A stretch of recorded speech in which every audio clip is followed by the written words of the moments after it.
This is Sybert signing into Kane's Wrath for the lower bracket final of April Strike, starting on the map Tournament Oasis for, I don't know, the 600th time this tournament in the north.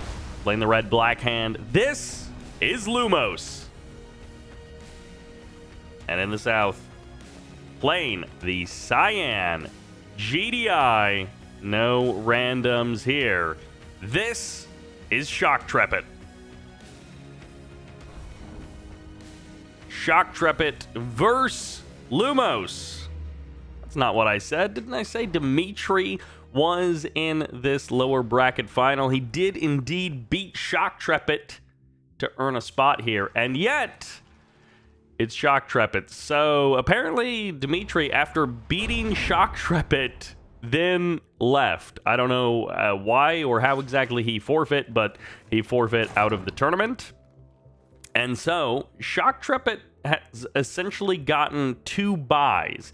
He got a buy from Master Leaf in the lower bracket, and then he lost to Dimitri and ended up getting a buy anyway. So the top three ends up being kind of strange for this tournament. Obviously, Shock Trepet has been putting out some really good games, but maybe not quite on the same level as these other guys. And so we either get the Lumos, the immediate Lumos versus Futurama Shock Trepet.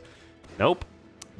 Futurama versus Lumos rematch, or we end up with Shock Trepet versus Futurama, and we get to see how that one plays out. Either way, bit of a weird transition here into the lower bracket finals of the April Strike. By the way, big thanks to the folks who made this event possible. Iluhan sponsoring $160. Svensson sponsoring $40, Shanks sponsoring $40, and Hulk sponsoring $40. Big thanks to all of those folks for sponsoring the prize pool of this event. Second War Factory is here for both players. The mirroring continues as we have macro-oriented openers, and both players are ready for a little bit of aggression, ready for a little bit of action here at the natural expansion of Shock Trepet. And Shock Trepet is not at all interested in adding on another refinery. He's going to be moving his MCV to a better location, give himself a little bit more space. Two pit bulls go down, traded back for one attack bike. However, this blue Tiberium Harvester may also be on the menu. The bikes do want the kill. They're going to commit in for it. A couple of more bikes will go down for this. The pit bulls might just have to fire at the buggy and take it as a consolation prize. The bikes manage to escape. The buggy gets trapped. Third refinery up and running. Lumos, no slouch, crosses the map, gets some kills, but finds the Harvester, perhaps the most important kill of this batch. One attack bike, well, okay, two attack bikes now for three pit bulls so far in this most recent exchange. A number of these pit bulls taking so many different body shots as an additional shredder turret comes in just for the sell-off. More reinforcements getting added into the mix, and this Harvester is getting low on health, but Shock Trepet is getting low on pit bulls. Reinforcements coming in from both sides, but they're so much faster for the Black Hand player as Lumos keeps the Harvester alive, pulls it back to the War Factory to get some repairs, and he's here to clean up the rest of these pit bulls. The bike's thinning out, the production not as hefty as Lumos would like to push this attack back swiftly. But he finally does shove it away, the help of the rocket troopers as they get produced out of two barracks to help push those pit bulls away. Double refinery now up and running at the natural expansion for Shock Trepet. Lumos and Shock Trepet keeping themselves very equal in that way, and I have to assume it's going to be the Secret Shrine. Nope, it's already here. Okay, Secret Shrine is already here. Black Disciples are on their way, not only to clear out this building, but then also make these rocket troopers so much more useful in pushing south. Clearing out buildings is always nice to get the insta-kill with any infantry unit, basically. But then to also be able to turn those rocket squads into building-killing monsters is phenomenal. But of course, they don't have the same range as Black Hand Squads, so they do often fire from a further distance than the Black Hand Squads would allow. Sniper teams inside of APCs? That would be amazing. I would love to see that be giving me 0-hour Rock V vibes. Couple of pit bulls here on the left side. APCs are really far away, but the infantry swarm is in the middle of the map. So if the APCs move, they may have to respond back to the middle as well. Sniper teams will see this massive wall of infantry. It's an MCV move as well. This building going to help anchor this infantry army. Bike Buggy is here and ready to swarm in. Any kind of production added into this just makes it that much harder. It's going to be Shredder turrets onto the front line. It's going to be a barracks as well. Lumos doesn't want this game to go on any longer. He's set up at his natural expansion, and he wants to take the natural expansion from Shock Trepet, knock it down, and roll it into game number 2 with a 1-point advantage. Double hand of Nod onto the front line. The Predator tanks fall before they can get any crushes off the refinery. The next target, AP ammo desperately missing from the army of Shock Trepet, and the Pit Bull is going to be looking to try and cross the map and do some damage. Pit Bulls are useless in fighting infantry, so you might as well do something with them, and Lumos is here to catch the units, push them away, and stop these Pit Bulls from having much an effect on the day. MCV, the next target after the refinery gets wasted, and have as many sniper teams as you like, but if you've got a dead MCV, if you've got a dead expansion, sniper teams don't do all that much to change the course of the game. And the GG comes out. Shock Trepet taps out of game number 1, and Lumos, with less than 1,000 credits of difference in terms of total resources gathered, manages to get the win. A very close economy game, but man, the way that fight progressed, it did not look like it. Shock Trepet having so many pit bulls that just ended up being useless. 60 seconds later, Shock Trepet probably deals with that attack no problem. Maybe not no problem. He probably successfully deals with that attack, but that timing that Lumos hit, that aggression, led him to victory. And that takes us to Twilight City for game number 2. Once again, in the north, still playing the Black Hand. This is Lumos. And in the south, needing to bounce back, this is Shock Trepet. Shock Trepet versus Lumos. The match we didn't know we needed, as Shock Trepet puts up a good fight, but ultimately Lumos just takes the win. A crushing victory for the fans of Nod.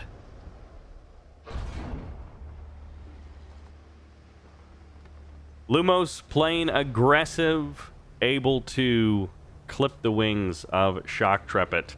And it's one of those things where, again, the timing on that attack, if it's a bit slower, Shock Trepet has more time to deal with it. He has more options. He was going sniper teams. He would have been able to thin out the herd more, but he just needed more time, and Lumos didn't give him that time. So if we roll back the clock and we're able to replay that game from scratch, and the players make slightly different decisions, the game suddenly turns out very differently.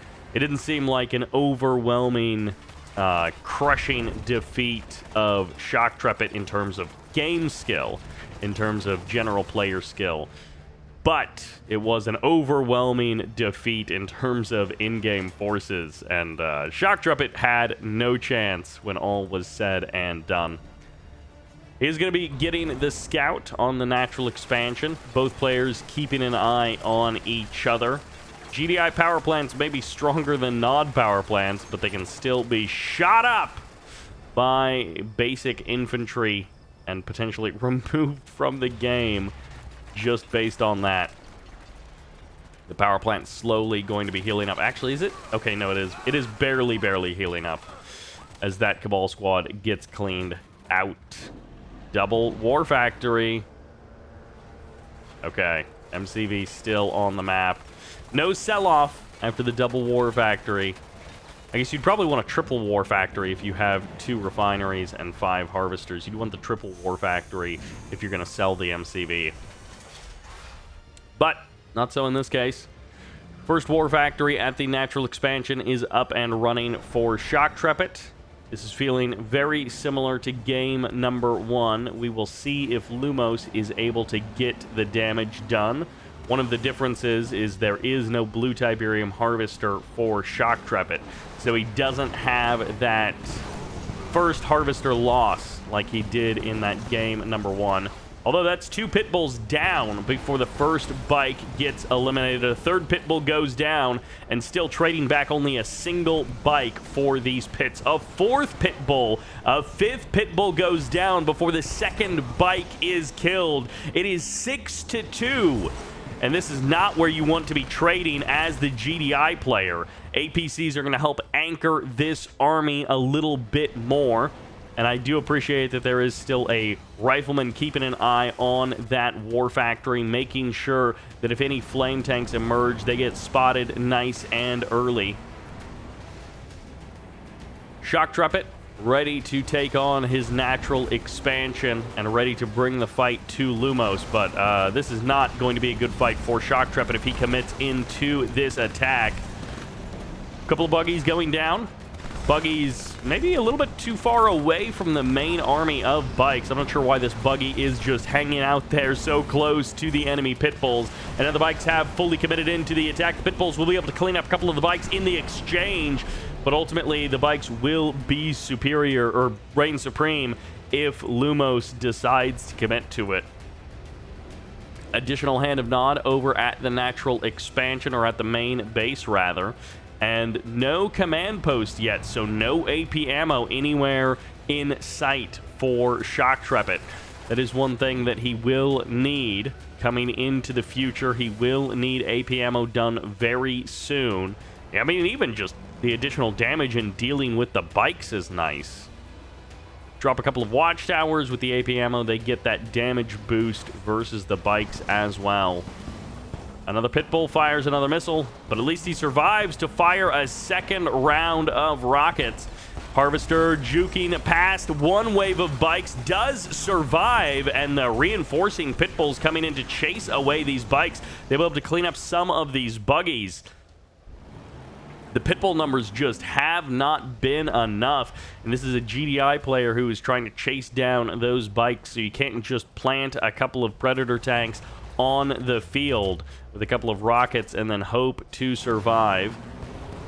Rockets getting called in as reinforcements. Pit bulls find a really good angle on these bikes, especially with the reinforcements coming in. Well, not anymore. The reinforcements showing up for both sides, and it's going to be riflemen versus an overwhelming number of cabals, and Black Disciples have finished as well. So suddenly, this is looking remarkably similar to game number 1, but we don't have sniper teams on the ground. The rocket squads need to find the angle on the bikes, but there's so many bikes here. Shatterer is here as well, clearing out a swath of infantry as the bikes come in.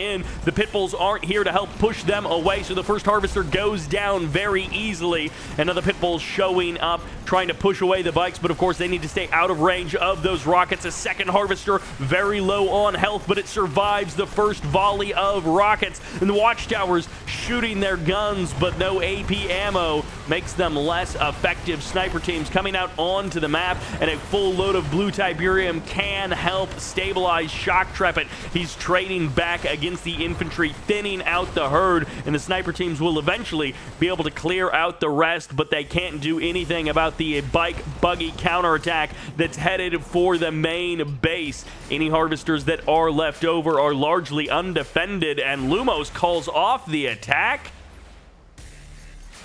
He decides... What? Where's he going? Pit bulls back here, okay. A couple of pit bulls, but I guess it just doesn't matter. Lumos could have just cleared out the main base and probably used his reinforcing rockets to be able to clean up those pit bulls, but that will do it for game number 2. Lumos is looking strong. And we're back on the Rift for another GDI versus Blackhand game. One after another. These same maps, these same matchups keep happening. Even when Lumos was playing at random, we were still getting some of these same matchups between players. Shock Trepet sticking with GDI, definitely struggling versus the Blackhand man spam. Not necessarily actually struggling, it's more just spotting it coming, because a lot of the time he has the tools to deal with it. The last game, missing AP ammo, but also just missing the setup time. He desperately needs to be able to spot it further away to know that it's coming a little bit sooner, probably maybe 30 seconds or a minute. Or if Lumos could just pump the brakes and have those attacks arrive a little bit later. Shock Trepet would be looking a lot more competitive versus those. And in this case, well, you don't have to worry about any man spam early attacks because the money will be spent on the flame tank. Welcome, welcome to the fire and the flame. Choose how you want to die, at the hands of handheld flamethrowers or beneath the treads of vehicle-mounted flamethrowers. One or the other. Oh, in this case, you kind of get both. And is this... No rocket, no nothing. This is just a Reckoner with one... Is he dropping a second operation center? No? Okay, all right. So this is Flame Tank, and one Reckoner with one Blackhand unit in it. All right, Shock Trepet has spotted it. He sees the Flame Tank. He knows what is coming. First Predator tank is out. Reckoner is here on the left side. Flame Tank is there on the right side. Going right down the edge of the map. Lumos is splitting these up about as far as he possibly can. And yet, at the end of it all, they're going to be coming to almost the exact same area, which is along this southern edge of the map. Tib Spike, I think, will just go down here. The Predator tank Crush can deal with the Black Hand, but I'm not sure that he'll get there in time. Nope, slightly too late. And maybe he would have even gotten it if he'd been able to ignore those couple of shots, not stop to shoot at the Reckoner.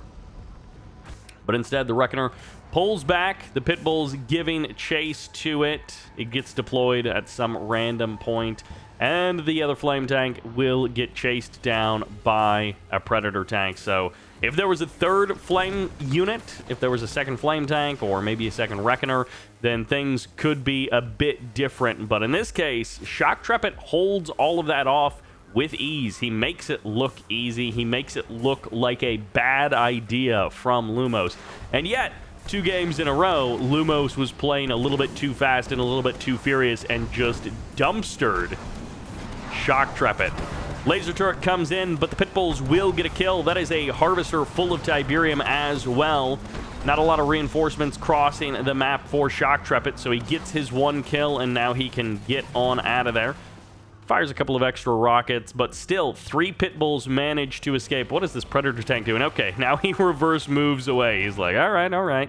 I got the damage done that I wanted. Secret Shrine and Op Center both online.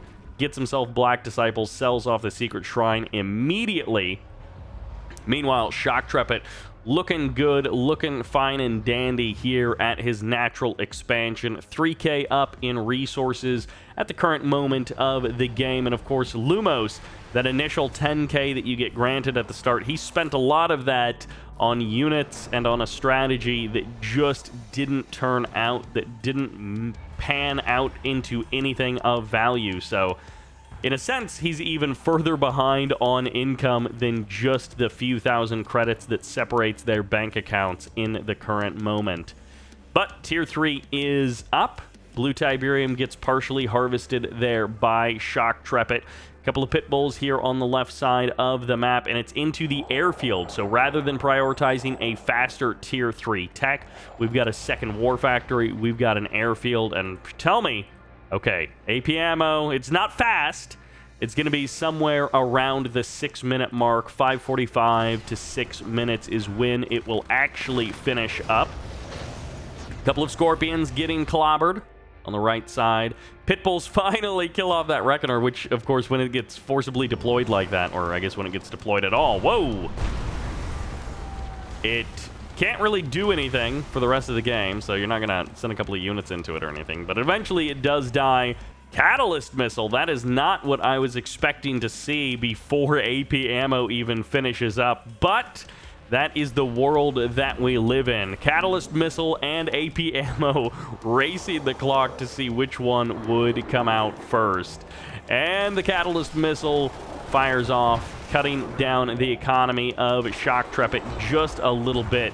He's up 8K total resources gathered. Ooh, steals a full load of blue Tiberium as well, almost under the nose of Lumos. And Lumos is like, hey, you know what? This whole infantry push is working out pretty well for me. What if I did it even more and did it even harder here in the middle of the map? And this is, the Rift is a map with 4 Tiberium fields per player. So honestly, he could just take this as his third. He has kind of a backdoor pocket expansion, and he is got a great position to push from.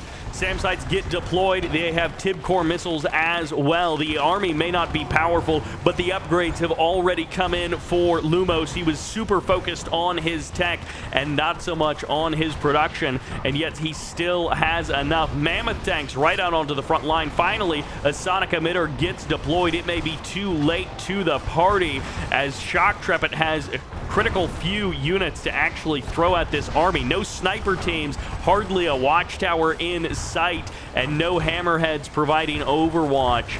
Orca Strike will be coming in. The War Factory goes down, and the Orca Strike tags a couple of these units, but not much more than that. Riflemen just get instantly obliterated because there are so many units that were on the front line. Finally, with 4 or 5 watchtowers on the front line and a sonic emitter, the infantry start to thin out. The Shatterer getting a couple of critical shots off as well, even ranking up. He's killed so many infantry squads.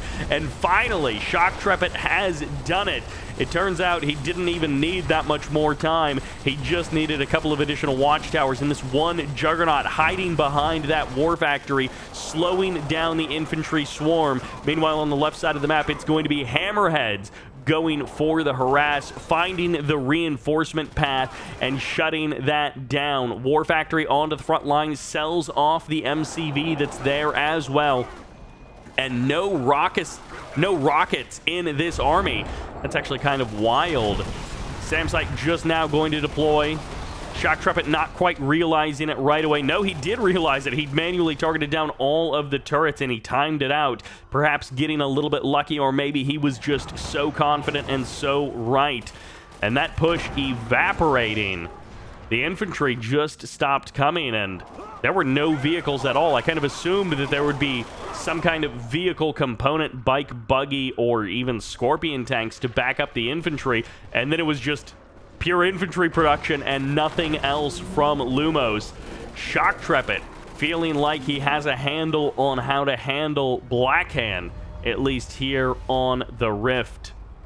The Mammoth tanks, the Marvs, now going to be unopposed. What in the world? One flame tank sneaks around behind enemy lines and will get an MCV as the sniper teams get called in moments before the MCV goes down. The Hammerheads show up and that refinery just gets placed. That's one of those situations where your ideal is to place it somewhere else, but instead you just have to deploy it because the build queue is about to get burned to the ground.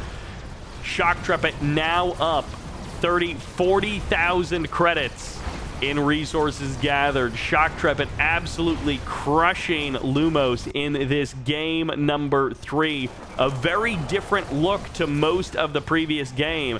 And now it's Lumos who feels like he needs another minute to be able to get himself ready for these attacks that are coming towards him. Shock Trepet will find the win after 2 losses in a row. He finally figures out how to stop Blackhand.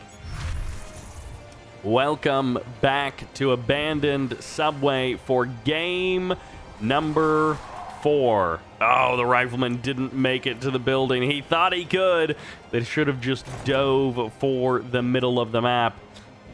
And you may have guessed it. It is once again GDI versus Blackhand here on Abandoned Subway. Shock Trepet looking alive. Not only did he catch the infantry swarm that was sent towards him. Man, this is the perfect setup. Okay, no, never mind.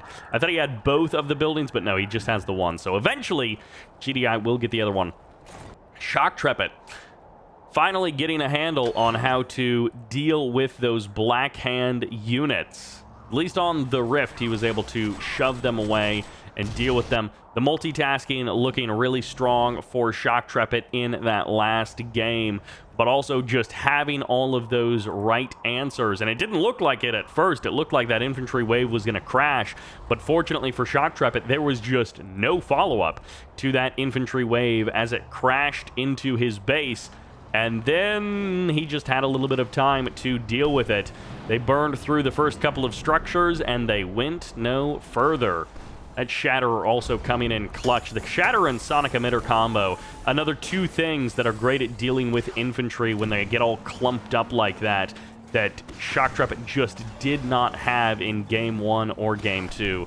This MCV taking almost a hilarious amount of damage from this pit bull. Always appreciate players who are able to annoy their opponent while trying to head for that natural expansion. It's a relatively short walk on a lot of these latest maps in Kane's Wrath. And yet, it's not like Tournament Rift. And yet, you can still annoy the crap out of them as they head over there. Just bother them to no end. Second War Factory up and running for both players. The MCV may be pointed towards the natural expansion, but that War Factory is back at the main base for Lumos, and it is producing a lot of bikes, a lot of buggies, and it is going to pretty much perfectly cover this steal of the Blue Tiberium. No worries about covering that if you've got the attacking units. If you're keeping your opponent busy, you can grab that Blue Tiberium nice and safe. And it looks like he is going to get one load of Blue Tiberium, which I guess if you suspect your opponent is going for it in 30 seconds or a minute, maybe it is worth it to go for it now, even though it's not really worth it. Time-wise, it's not really efficient to go for it this early on in the game. Although, Abandoned Subway, it's pretty close. It might actually time out quite basically the same. It might actually time out to be the same amount of time as getting 2 loads of green Tiberium from the much closer drive distance. Pit bulls and bikes swing at each other. One bike goes down.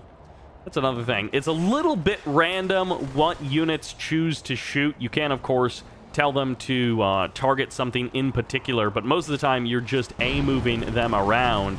And if you target one unit in particular, you'll often overkill it. So sometimes it can be quite random where the damage goes, but it's not in this case because that's a dead harvester. Rockets onto the front line directly into the guns of these APCs who just shut down those rockets and make them look useless. The laser turret, however, not so useless as the bike and the buggy swing past the pit bulls looking for another opportunity to engage this army. The pit bulls moving back in. That's a harvester very full of Tiberium, and the pit bulls getting very close to killing it off. They're going to be able to wipe away a couple of these bikes, but honestly, with this position, they might be better off just sacrificing themselves for the kill on that harvester. They don't go for it, and Shock Trepet loses almost every single pit bull anyways. He doesn't keep many of them alive. He's not able to save very many of them, and yet the harvester still survives. Rifleman on the third field. Natural expansion fully set up here for Shock Trepet, and he's getting himself a little bit better prepared for the next wave of this attack. Sniper teams and riflemen can both be brought to the forefront quickly with reinforcements being called in, and he doesn't have a lot of time left. AP ammo needs to finish up. It still hasn't been completed. Where is the command post?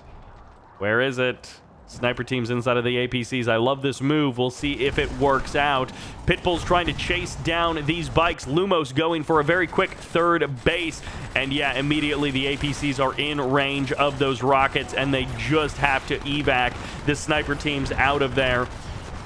Watchtowers are here. Even without AP ammo, the APCs and the Watchtowers trading okay with the help of the sniper teams. The sniper teams finally get closed in on. They need that range to be effective, and they just don't have it here in this case. Rocket reinforcements coming in. Pitbull's trying to swing in on the other side of the map, and it is going to be rockets burning down this war factory. Only one Black Hand Squad is actually in range of this building, and the power plant may inadvertently drive more rockets in range of that, more flames in range of that. But no, Shock Trepet holds on. 2 additional sniper teams coming out at the last second, and even though he wasn't able to do the damage on the other side of the map that he wanted, he is at least turning around that attack and stopping the infantry swarm. AP ammo very late by comparison, but it ended up not mattering. Once again, the bike buggy reinforcements never showed up. The infantry crashed upon this GDI base, and if more of them had been in range of this war factory, it would have been burned to a crisp. But they were not in range. It did survive, and now the bikes show up a minute later here in the south, knocking down pit bulls, knocking down harvesters. Ooh, this harvester getting auto-transferred back to one of the open refineries. Bad luck for Shock Trepet, as that guy came from the natural expansion that was so much safer, and he's returning to the main base, which is so much more dangerous. Bikes swinging through, getting 2 harvester kills, and now escaping away from the army of pit bulls that has showed up to reinforce that location. It's going to be the battle of the third bases here in game number 4. The operations center also extremely late. I didn't actually realize that he hadn't gone op center at all so far in this game. A Black Hand player who only at the 7-minute mark was able to produce flame tanks. Not something that we see very often. Shock Trepet having to respond in the north and in the south. He's going to have pit bulls positioned down in the south, and the attack bikes swing in. They see the pits. Infantry in the middle, sniper teams and APCs able to clean out any infantry reinforcements, but the transition, I guess, is just triple war factory bike buggy. You're going to build a bunch of anti-infantry stuff, fine. I'll just build bikes. I'll just build attacking vehicles and see how that goes. Another harvester goes down. One more shot. It survives. So many attack bikes have gone down. The pit bulls save the harvester. One more volley. Turn around and get the kill. Okay, finally finds it. Even with all of the pit bulls dead, it took a couple of seconds. Shock Trepet sells off everything, tries to salvage as much value as he can from the middle of that base, and it's double obelisk. The APCs were not ready for that. Bikes swinging back around, evacing that base. They have killed off the main, and it may not be much of a fight for the third because one player has obelisks and one player has nothing, as the GG comes out and Lumos goes up 3-1 versus Shock Trepet. It's a classic for a reason as we come in to Tournament Highlands for game number 4. On the left side, his tournament life on the line once again. This is Shock Trepet. And on the left side, fighting for the closeout, this is Lumos. Blackhand versus GDI continues to be the name of the game. These two guys supremely confident in their abilities, and neither one wanting to switch it up. And honestly, they both look super strong. That third base push from Lumos sealing the deal. Shock Trepet holds off the infantry, doesn't quite hold off the bikes and buggies quite as well, but oh boy, here we go again. But he is able to deal with it, although The only game that Lumos has lost so far, the only game Lumos has lost so far in this series is the Flame Rush game.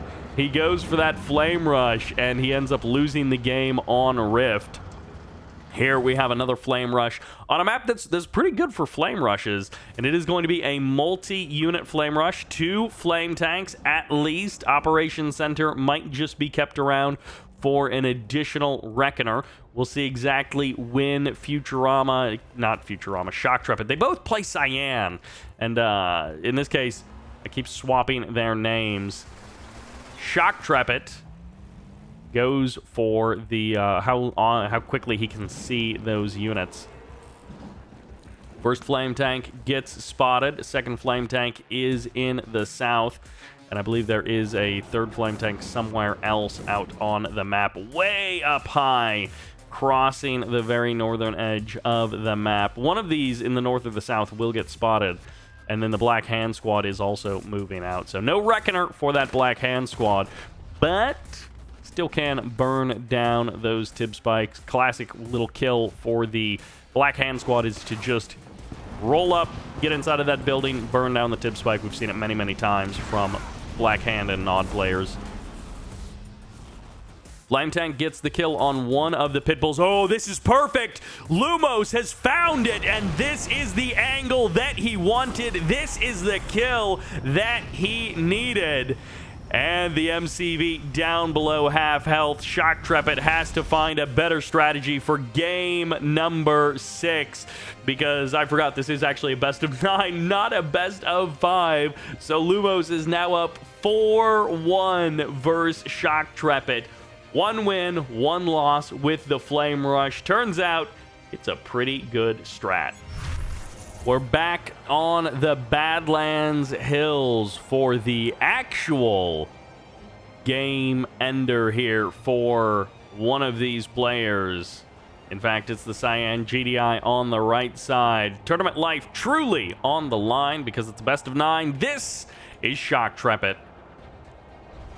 And on the left side, playing with lots of space, this is Lumos. It's not quite as bad as a 4-0.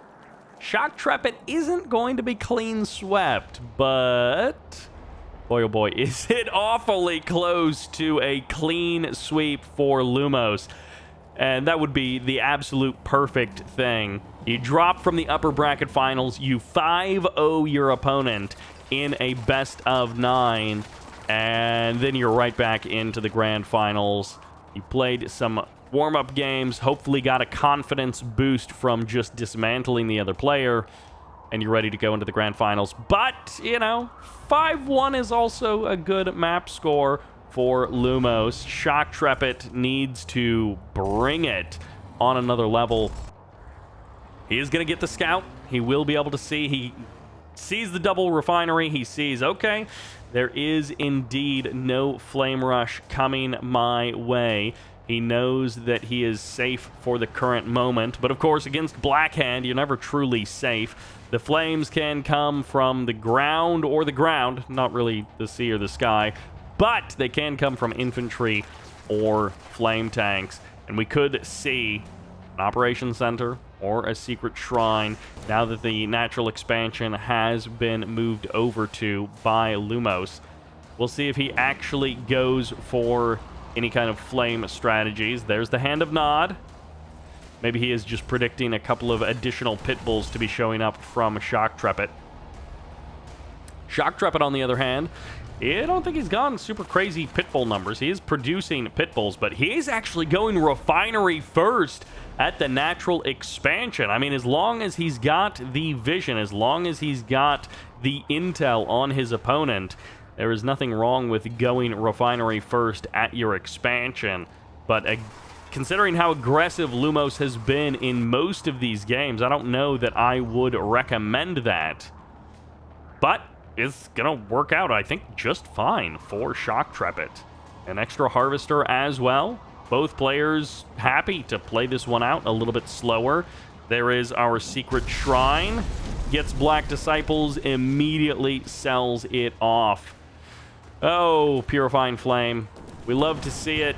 We don't get to see it very often. 2 random Scorpion tanks over here on the north side of the map. There's a 3rd Scorpion tank, and there's an MCV. This is okay. This is not what I thought it was. I thought it was just repositioned in his MCV for a better location on that natural expansion, but no, this is an MCV that is super far out. This MCV is very aggressively placed, and Shock Trepet, well, he better have the intel right on both of these. Hammerhead is here. AP ammo is about 3/4 of the way done, so it should finish up right around the time that the infantry get to his base. It is a race against time. Where are the watchtowers?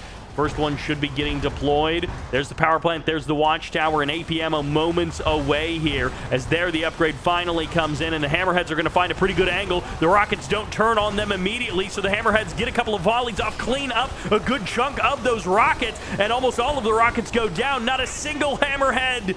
All right, I had to say it.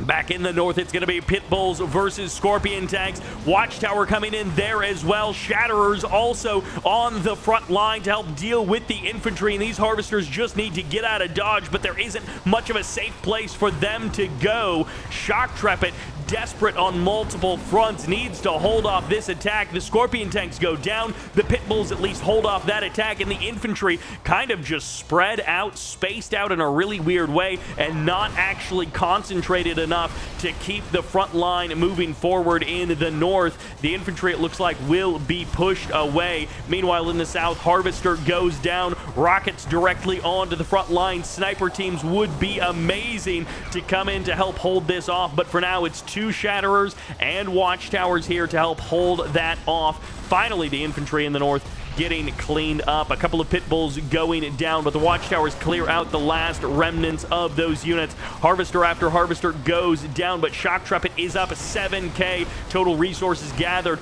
and now Lumos has realized, oh, I actually don't have the cash to really keep this going. He is long distance mining from the middle of the base, and meanwhile, Shock Trepet has not quite full control of this field, but he has control of this field, and suddenly his opponent's MCV is just sitting there awkward and exposed. The War Factory dropped far away from the front line, and the Ops Center sold off, so no flame tanks, no more SAM sites either.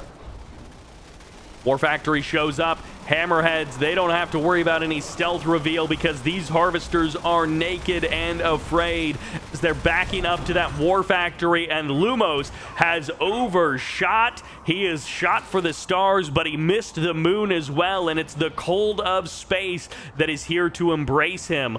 Lumos needs to get some kind of economy online very soon. His income per minute is dropping quick. Okay, he does catch one of the Hammerheads there, and he'll catch the others on the transfer. They both end up surviving.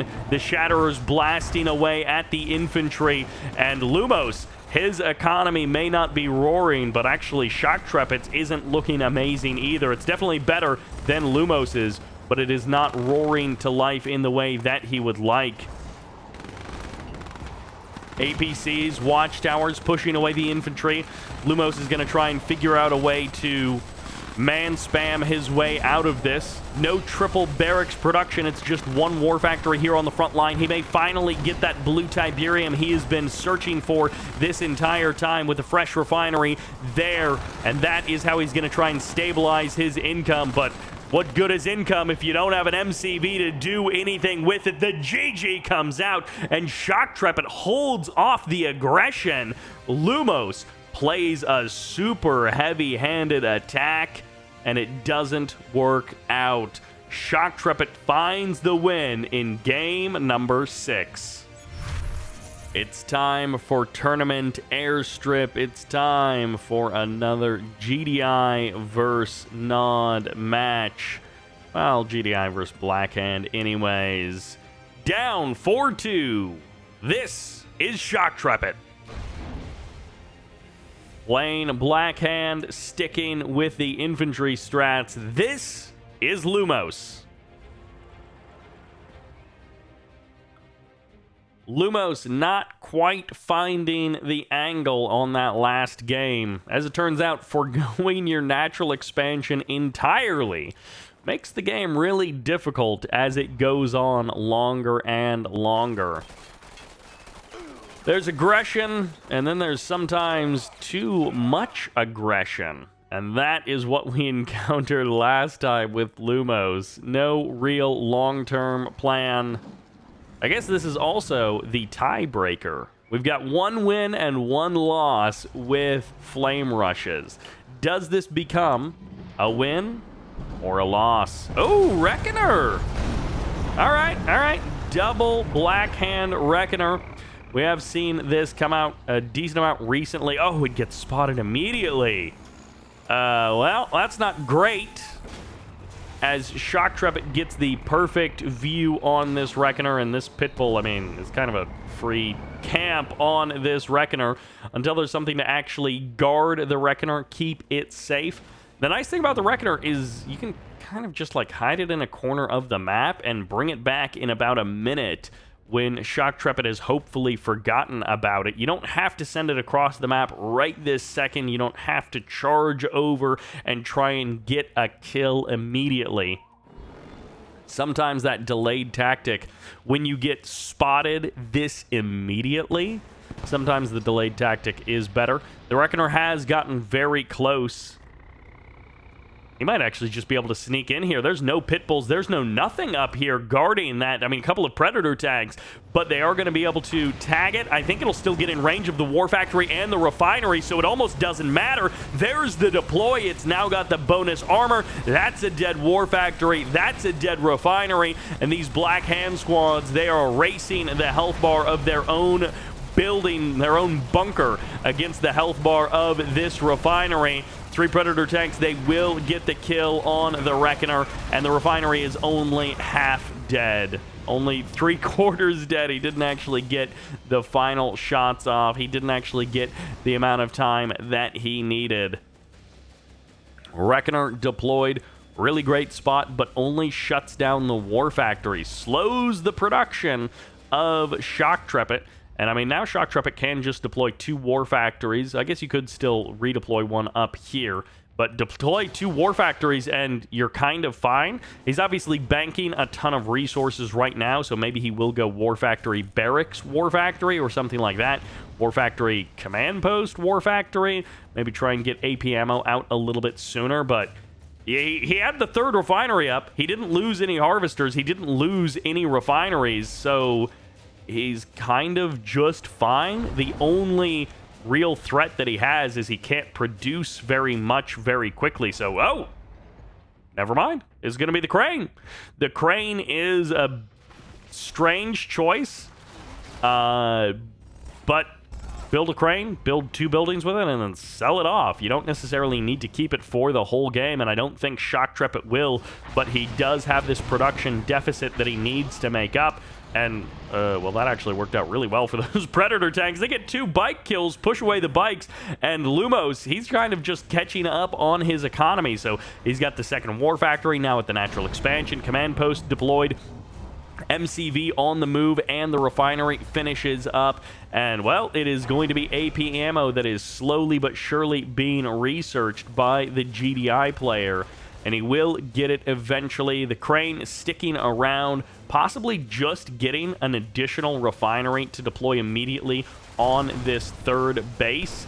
And yeah, the Reckoner Rush has kind of worked out fine for Shock Trepet. Again, his economy remained untouched by that attack. So the result is he is up 13,000 credits in 5.5 minutes. Oh, it's going to be the airfield. So not a refinery right away. It's going to be an airfield. It's going to be a tech center as well. That is what was constructing on the Crane, is the tech center as that MCV moved over. So go infantry, I've got sonic emitters. Go vehicles, I can have railguns on the way. Riflemen going for the scout as well in the Ox transport. Pitbulls roaming around, hammerheads get the kill, and it's going to be bike buggy in the north looking for an opportunity, looking for an angle.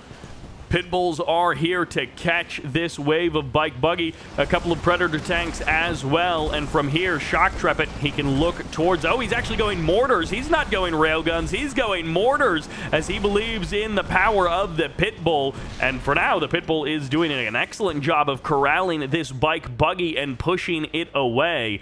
Lumos.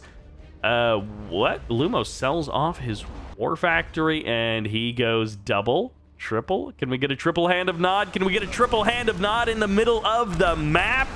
Lumos is maybe... wait, does he have a secret? He doesn't have the secret shrine yet. He doesn't have the upgrades, so he can't even really base push without the flames. That just isn't as effective. Bikes and buggies going to be swarming all over these pit bulls, and with the mortars, they may trade back a little bit better, but they really just need to buy time. Buy time for this Marv. Buy time for these refineries. Buy time for the upgrades of Shock Trepet.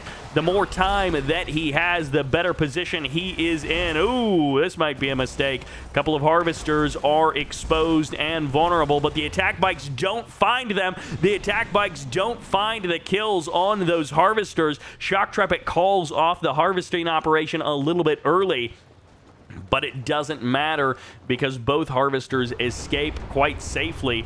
And now this is kind of perfect for Shock Trepet. I mean, it's not perfect, but he has had so much time to build and respond to all of this. 7.5 minutes before Black Disciples finishes up. Not a timing attack by any means. This is just you get it when you get it kind of a game. And Shock Trepet, despite the rocky start to this series, is got a really solid foundation underneath him. He cuts down all of the bikes. Every single bike but one went down to those hammerheads. 2 more reinforcing bikes will show up as well. And this mammoth tank is gonna, this Marv rather, is gonna just drive away and draw the infantry into some kind of a trap. You have to assume, oh, this shockwave artillery, that's a split on the infantry. The Predator coming in for the crush gets EMP'd by his own shockwave, and the hammerheads on the north side cutting down the rocket squads. Hammerheads going down one after the other. More time has been bought for Shock Trepet. He needs to respond to this infantry army, and he's going to be drawing it further and further in. Orbital bombardment. He's just throwing cash at this army, spending the infantry into their graves. Marv backs up further and further. The refinery going down, but guess what? 20 grand up.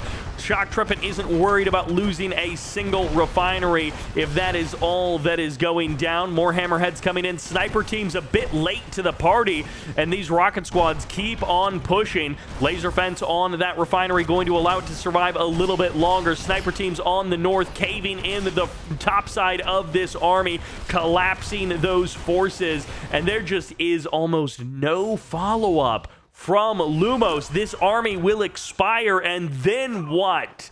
Lumos has nothing left after that. He's got to find some other angle back into this game. His rockets don't even turn around to deal with the hammerheads. The sniper teams can chase them till kingdom come, and Shock Trepet crushes that army. He loses his refineries, he loses his front line, but he's still up 20 grand in resources, and he was able to expend shockwave artillery and orbital bombardment to deal with that infantry army. He didn't lose a whole bunch of units.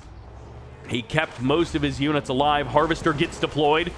Lumos comes in. Lumos is going to find a harvester kill. He's going to trade out 1 bike for it, maybe 2 or 3. He's going to get the hammerhead as well. The hammerhead, okay, there it finally goes down. Every bike but 1 gets eliminated. And Shock Trepet, he may have overspent his bank. He's still got 3.5 grand in the bank. He's still got a decent amount of Tiberium that he can harvest. But once again, Lumos, with the MCV cell, with the lack of an expansion, has found himself up against a wall. The longer the game goes on, the worse it gets for Lumos.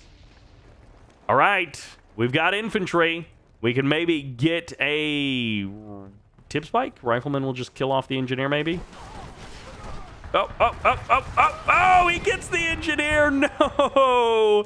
The bad luck there for Lumos. He barely loses the capturing ability on that spike. He's just not quite able to get it. This Marv taking a ton of damage. The rig is going to fall extremely quickly. Where are the sniper teams in this army? Where is the almost anything on the ground? It's quad watchtower buying a ton of time for these hammerheads. Hammerheads extremely low on health. Shatterers here as well.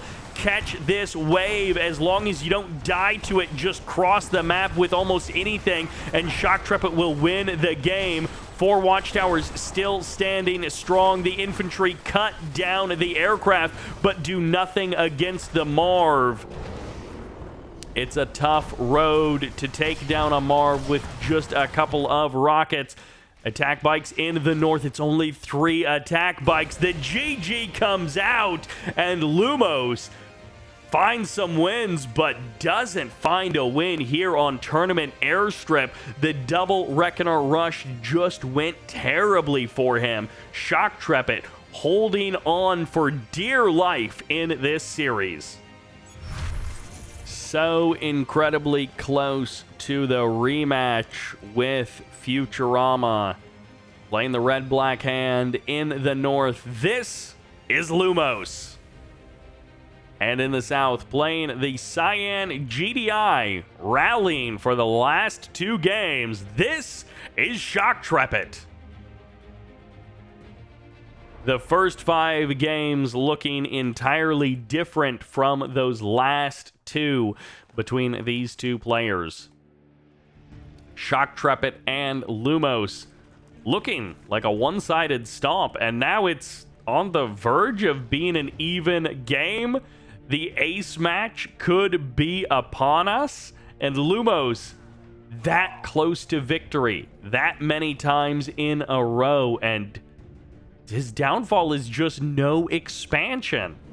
He didn't have the follow-up that he needed. That first wave breaks through the front line, does some decent damage, and then it just peters out.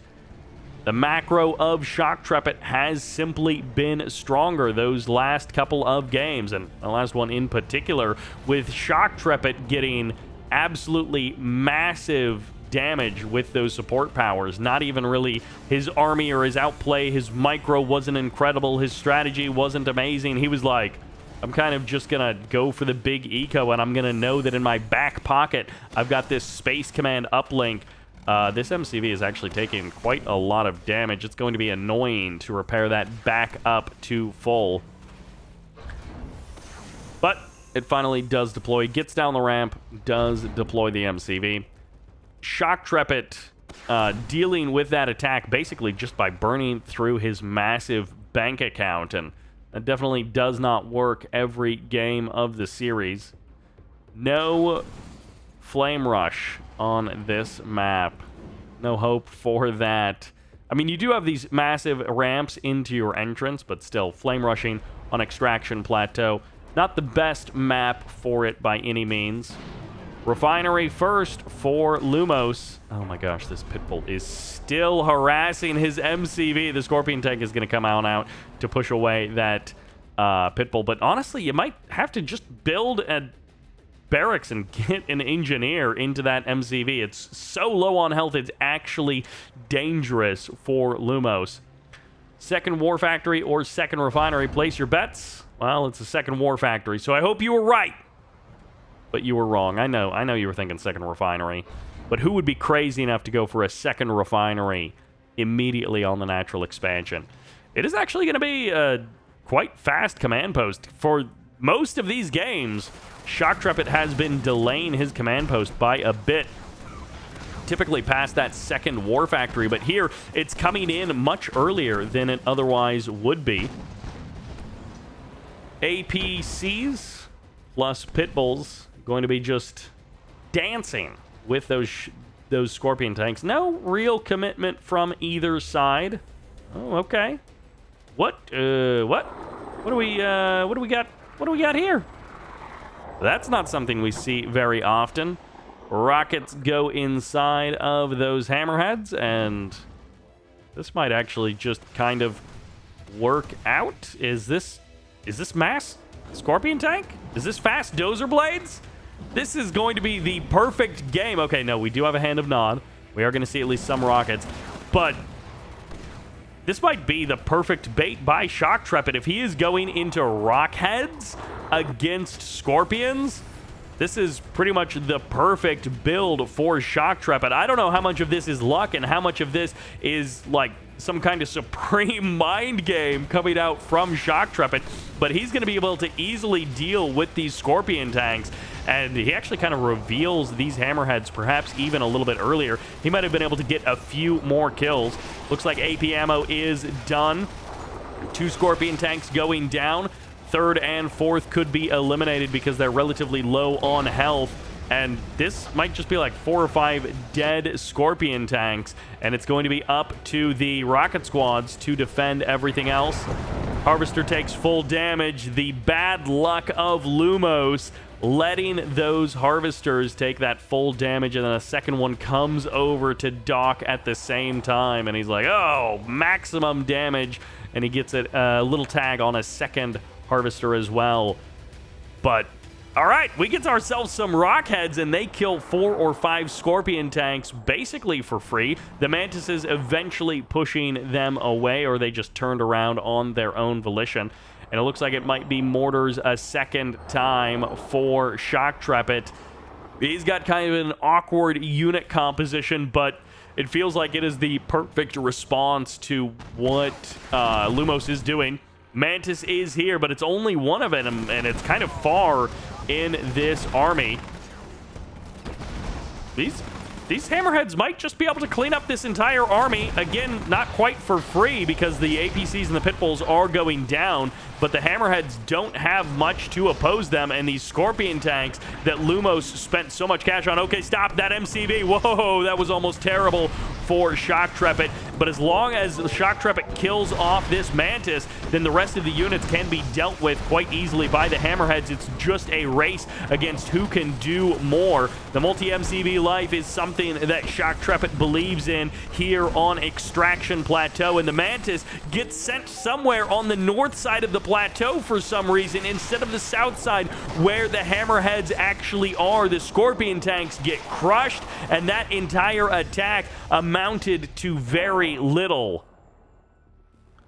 MCV moves down the ramp. Shock Trepet looking to take his 3rd base, and Lumos doing the same. This is where it gets dangerous for Shock Trepet. Lumos is actually keeping his economy alive. He's keeping his infrastructure. Nope, there's no refinery building. He's got the Redeemer out on the field. He's got the Engineer and the Black Hand Squad inside of it, but there is no refinery. So finally, Shock Trepet does get eyes on this double barracks production in the north. He really needed to get eyes on that and see it so that he has time, but if he's pivoting down to the south, he's going to have double sonic emitter that can be deployed. He can get the armory. He has enough time to go for the armory, and he just stole 2 harvesters full of Tiberium from the 3rd base of Lumos, and he is Marvesting as well. Lumos, who has been ahead on income for pretty much this entire game, just got caught basically by Shock Trepet. And of course, Shock Trepet has the 3rd refinery, the 3rd base up as well. Obelisk gets deployed, a couple of Pitbulls going down, but a couple of Harvesters will pay the price as well. Nope, that Harvester may actually escape as the Charged Particle Beam Shredder turrets come in. And all right, you've had lots of time to prepare. Show us what you've got, Shock Trepet. Sniper teams are here. It would be kind of great to see them get inside of the Marv just to deal with this Black Hand player. The Mantis steps forward. The Mantis is going to get deleted, and the Rocket Squads stand alone against these Hammerheads, buying more and more time for these sniper teams to cut down more and more of these units. Harvester takes a bit of damage there from the Marv. The Harvester will actually survive that engagement with the Marv, and that Rocket Squad goes heroic. The Harvester sent back to Lumos's field, and that was a bit of an auto-harvesting mistake by Shock Trepet. The Redeemer backs away from the front line. The Juggernauts scaring that epic unit away. And there's the reveal on the third base of Lumos. Shock Trepet says, you actually don't have that much. Sniper teams, one of them did jump inside of that Marv. The other ones have gone somewhere. I don't know. Did they jump inside of the Hammerheads? You still need some way to deal with the infantry because it's going to be at least one barracks of production for Lumos. He's pulling everything over here to the left side of the map. He is preparing for Shock Trepet's attack. Nope. Both players calling it off. They're like, let's just wait 2 more minutes and then we will fight. 5 Hammerheads, not an overwhelming number. 4 Juggernauts, not an overwhelming number. Double Engineer inside of the Marv. MCV moves close. All right, Samsite comes up immediately. Samsite might just get knocked down immediately. We'll see. Rocket Squad's closing in on the third base. Shock Trepet, has he spread himself too thin? Shockwave Artillery is going to be firing off. The infantry split away. Rage Gen will be the answer back, but the Juggernauts are already locked and loaded on their target. 1 EMP impacts the Redeemer, and infantry going for the Marv. This War Factory body blocking for those Jugs, and that is 1 dead Redeemer. It falls as Lumos steps too far forward, gets caught by the darkness of the EMP, and now he has to throw all of his rockets at this attack because he needs to make this work. It is do or die at the natural expansion of Shock Trepet. He needs to break through the front line, but he doesn't have any armor. He doesn't have any follow-up. It's just infantry washing upon the rocks like water on the beach. And guess what? Tomorrow, the beach is still there. Shock Trepet holds the line. More Spectres. If they had been here a minute earlier, if it had been 4 Spectres or 5, that fight would have looked different. If the Redeemer didn't get caught by the EMP, it could have looked different. If the infantry had been able to close in on the Juggernauts, it could have looked different. A true parking lot outside of this one refinery. 4 or 5 harvesters. Way too many for that one refinery. And the Marv shows up. The ultimate harvester, Lumos, desperate to hold on to this game, sells off a bunch and is going to go for the triple barracks production. He may have $3 in his bank account, but he has got hope for another attack. As long as... Oh, Lumos. I think you just have to go for this base in the south. I don't think you can fight the Marv. If the Marv has any kind of support, it will win versus this infantry army. If the infantry were able to jump on the Marv quickly, they could delete it. Harvester shows up to the southern expansion, gets killed off. Lumos is fighting against Watchtowers. It's Shredder turrets versus Watchtowers, and these Hammerheads aren't going to last very long versus this many rockets. Where are the snipers? Where are the anything on the ground from Shock Trepet? He just doesn't have it, but it's going to be the base trade. A base for a base. The main base of the Black Hand for the third base of the GDI. And this MCV is going to try and extend out this fight as long as possible. No sonic emitters for those massive, juicy lineup shots that just rip through a column of infantry. But the Shatterers are here to provide some of that covering fire, and they just blast through huge sections of this army. Fresh Watchtower to go along with this orbital bombardment. The breakup of the units to dodge the orbital bombardments gives these Hammerheads so much time to crush that army from one attack to the other. Lumos washes up and comes up short. He's fighting it out. His tournament life feeling like it's on the line, because if he goes to the ace match, he was up massively and then he dropped it all. Too much aggression, too many attacks, not enough economy, and now he's got Hammerheads and Watchtowers harassing his harvesters Marv, Juggernauts, and maybe even some Shatterers closing in from behind. It's going to be a 360 surround of this MCV as Lumos has been defeated, and Shock Trepet takes us to a game number 9. The ace match is calling the final game of the lower bracket finals of April Strike. Is it the rematch we've all been waiting for? Or the first time we see a fresh match versus Futurama in the grand finals? We find out right here, right now, in Game 9 of the lower bracket final. Sticking with Blackhand, this is Lumos. And on the south side, believing in the power of GDI, this is Shock Trepet.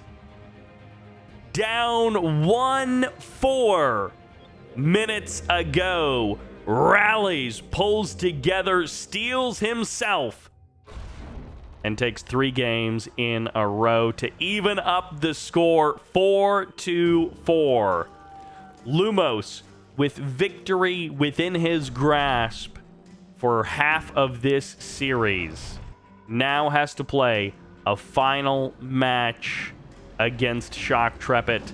Everything has evened up, and Lumos either goes back into the rematch with Futurama, having barely survived an encounter with Shock Trepet, or Shock Trepet reigns supreme, and we get to see Shock versus Futurama for the first time in this tournament. Shock Trepet comes in with the scouting Pitbull. On the other side of the map, the scouting Cabal will get eyes on the GDI base. Both players here in Game 9 playing it out macro-oriented, a little bit slower. This is almost a classic Kane's Wrath Tib Wars map. 2 Tiberium fields, 1 big contested third. The difference between the classic Tiberium and Kane's Wrath maps is the fact that there is blue Tib to be fought over 2 different spots of it on this map. Pitbulls go for the scout, then back on off. Second War Factory is up and running for Lumos. He's got that triple power plant as well to guide him into the next stage. And honestly, on this game, you should be able to collect this giant Tiberium crystal. You should be able to, like, send a guy with a buzzsaw, and then the harvesters just drag it back to your base, and it's worth like 20 or 30 grand. But, you know, it takes a couple of minutes to harvest. Second War Factory is up. The aggression comes in from Lumos. A little bit of an attack here. Only 4 or 5 attack bikes versus these Pitbulls. But earlier on in this series, he was able to do incredible things with just a small number of attack bikes. For now, the damage gets spread across several of these attack bikes. It's a trade 2 for 1. Pitbulls are losing in this fight. Shock Trepet might need a watchtower. He doesn't want to draft one. He wants to save his money. And Lumos, well, I feel the oppression coming back from the earlier games in this series. It feels like he has got his shoes on the correct feet now. After a couple of games of goofing around and trying to utilize flames, he realizes that bike buggy might just be more his style. Third refinery is up and running there at the natural expansion for Lumos. Shock Trepet, on the other hand, has his own refinery. Yes, his War Factory was a little bit later, but he was able to catch and push away that attack that came from Lumos. The bike buggy swung in, traded out some units, and then retreated from that front line. Infantry in the middle of the map, keeping eyes on both squads of units. Pitbulls going to be finding these attack bikes in the middle of the map. The Braider buggies as well. A couple of APCs mixed in on the GDI side of the map. Here's the big engage as the bikes swarm and the trades happen. Basically 1 for 1. A couple of buggies get caught behind enemy lines, clunking up on enemy units. But no harvester kills just yet. The next stage of the game is here for Lumos. The barracks has been constructed. 1 War Factory gets sold off, perhaps to power the secret shrine, which has now come online. The production may be slowed down here for Lumos, but the defense has to be ever vigilant on the Shock Trepet side of the map because this is still a massive number of bikes. The Pitbulls catch and kill these bikes once again. The split of units seems to favor the GDI player. It's going to have to be a different attempt. Blackhand is going to need some other angle into the main base because that attack just did not work. Rocket squads are here. It's a relatively small group of units. What's the follow-up going to be? It's an MCV push. It is 2 bases of economy, and the Pitbulls will catch the MCV on transfer. He goes for the city in the middle of the map, and it's almost his doom. He deploys just in time. He wasn't deep amongst the buildings. A barracks gets deployed, so does a shredder turret, and the rocket squad's washing upon the APCs. No AP ammo for this GDI player. No sniper teams as well. It's just about the APCs and this watchtower. Finally, a Shatterer comes online. 2 Shatterers to the front line. They'll be able to blast away those infantry. More attack bikes in the south. The Blue Tiberium untouched by either player just yet. Lumos trying to find a good spot for his MCV. He wants to just push, push, push. This is 4 or 5 Shatterers onto the front line here, and they're going to be doing massive damage to the infantry. Here's the barracks, and there's the sonic emitter. Everything is all clustered together for the GDI player. The attack bikes swing into the main base of Shock Trepet looking for the targets, but the fight rages on here at the natural expansion. Harvesters on the front line, and Shock Trepet desperate to hold on to this position. Shatterer after Shatterer going down. The infantry swarms just keep coming. The income keeps rolling for Lumos, and he's not burning down these buildings as fast as he can. This refinery is providing so much cover for these watchtowers. 3 watchtowers lining up shot after shot against the infantry, just wasting these rocket troopers, but the infantry have not run out. Meanwhile, the ground forces of Shock Trepet have run out. AP ammo finishes up, but it is late into this fight.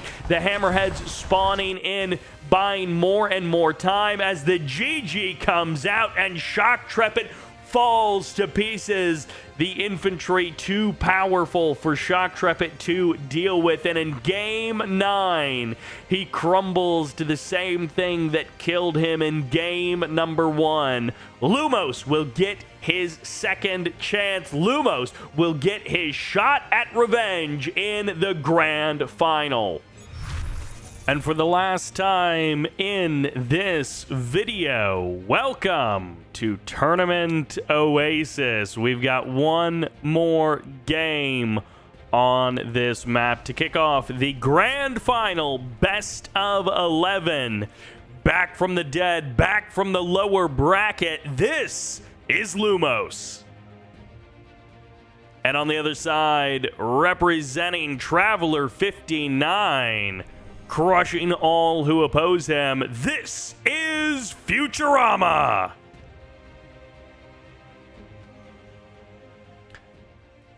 The elephant in the room being that earlier on the same day that this was played, Futurama beat Lumos 5-2. And it was, I guess, just as present in your minds as it is in the minds of the players. Futurama not really touching Traveler 59 over the course of the upper bracket final. And yet here we have it in game number 1 versus Blackhand. The perfect scout timing of this buzzer. Futurama has all of the intel he could ask for. And the question has to be, with Lumos losing the upper bracket final 2-5, what adjustments does he make? How does he change it up? What does he switch up to get the win here in the grand final? We're seeing part of it right here, right now. Leading with the aggression. Multiple flame tanks. The operations center is still here. We are going to have a potential very big flame rush. Could just be a Reckoner as the follow-up, but a potential very big flame rush here that Futurama has to deal with. 2 Seeker tanks already moving out. They're here to catch this first flame tank, and the dance has begun. Lumos has an objective. Lumos has a desire. Chaos, carnage, and conflagration. But it doesn't end there, because this is a best of 11. A tricky game 1 doesn't make a series. One good attack, one good build does not win you the grand final. At least 4 flame tanks on the way to the base of Futurama. First one rolling in at the natural expansion at the same time. A second one getting pushed away at the main base. Nearly dead, and now it is. Third flame tank rolling in at the main base as the first flame tank at the natural expansion gets cleaned up. The MCV down below half health. There's the liftoff. There's the kill of the flame tank. And flame tank number 4 rolling in at the natural, but they don't shoot up. They can't hit flying targets. And I do believe it was an MCV cell to make this happen. So the Seeker tanks get knocked down. The flame tanks get eliminated. There's one left, but the follow-up punch from Lumos. It's going to be the Scorpions. He is here for a fist fight. He doesn't want to just burn it down. He wants to knock it down the old-fashioned way, with Scorpions, with Black Hand members, with Cabals, and with no MCV on the map. Descent step out. Futurama's front line disappearing. The defense just isn't good enough to hold off against Lumos' aggression. There is a lot that has been traded for this for Lumos. It is a do-or-die situation. Moments to prepare, but will it be enough? The Gunwalkers step forward. The Flame Tank absorbing a lot of damage here. Still Black Hand squads here to deal with the Disintegrators, and the Scorpion Tank's trying to clean out those Seekers. Goodbye to the drone ship. No rebuild for Futurama. Lumos has done the damage that he needs, but his ground forces have paid the price. Back off, escape, switch up to bike, buggy, push, push, push. I think that has to be the build. One player has a limit. Futurama cannot rebuild, one of the defects of their kind. No gravity stabilizer, never even got to a nerve center, because guess what? The stasis chamber was more important. Futurama needs to end the game, or needs to bait Lumos into an attack that is so devastatingly bad for Lumos that he can't bother rebuilding an MCV and getting his feet back under him. And that is always the thing that is going to be in the back of Lumos' mind. What an incredible way to kick off game number 1 of the grand final. Talk about switching it up. Talk about throwing away the way the first series happened. No MCV yet. No rebuild. It's all about the defense.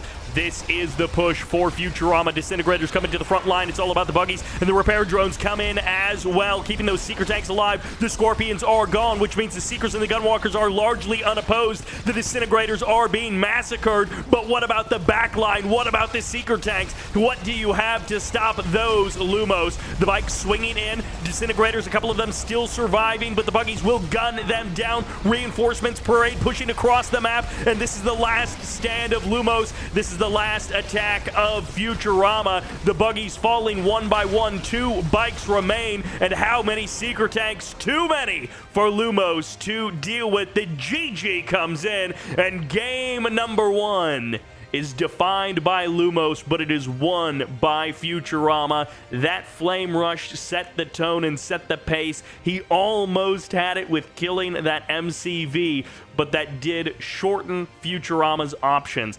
He didn't have anything else to do but build a big force, cross the map, and try and kill him. And in the end, it was too much for Lumos. The fast leg Disintegrators, the wall of Seeker tanks, the repair drones, all coming together to kill Lumos here in game number 1.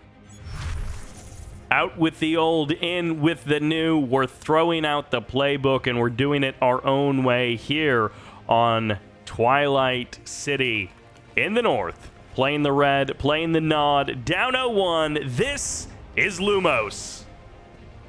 He may still be able to Flame Rush, but he's not Black Hand. And switching it up all the way across the galaxy, playing Steel Talons. This is Futurama.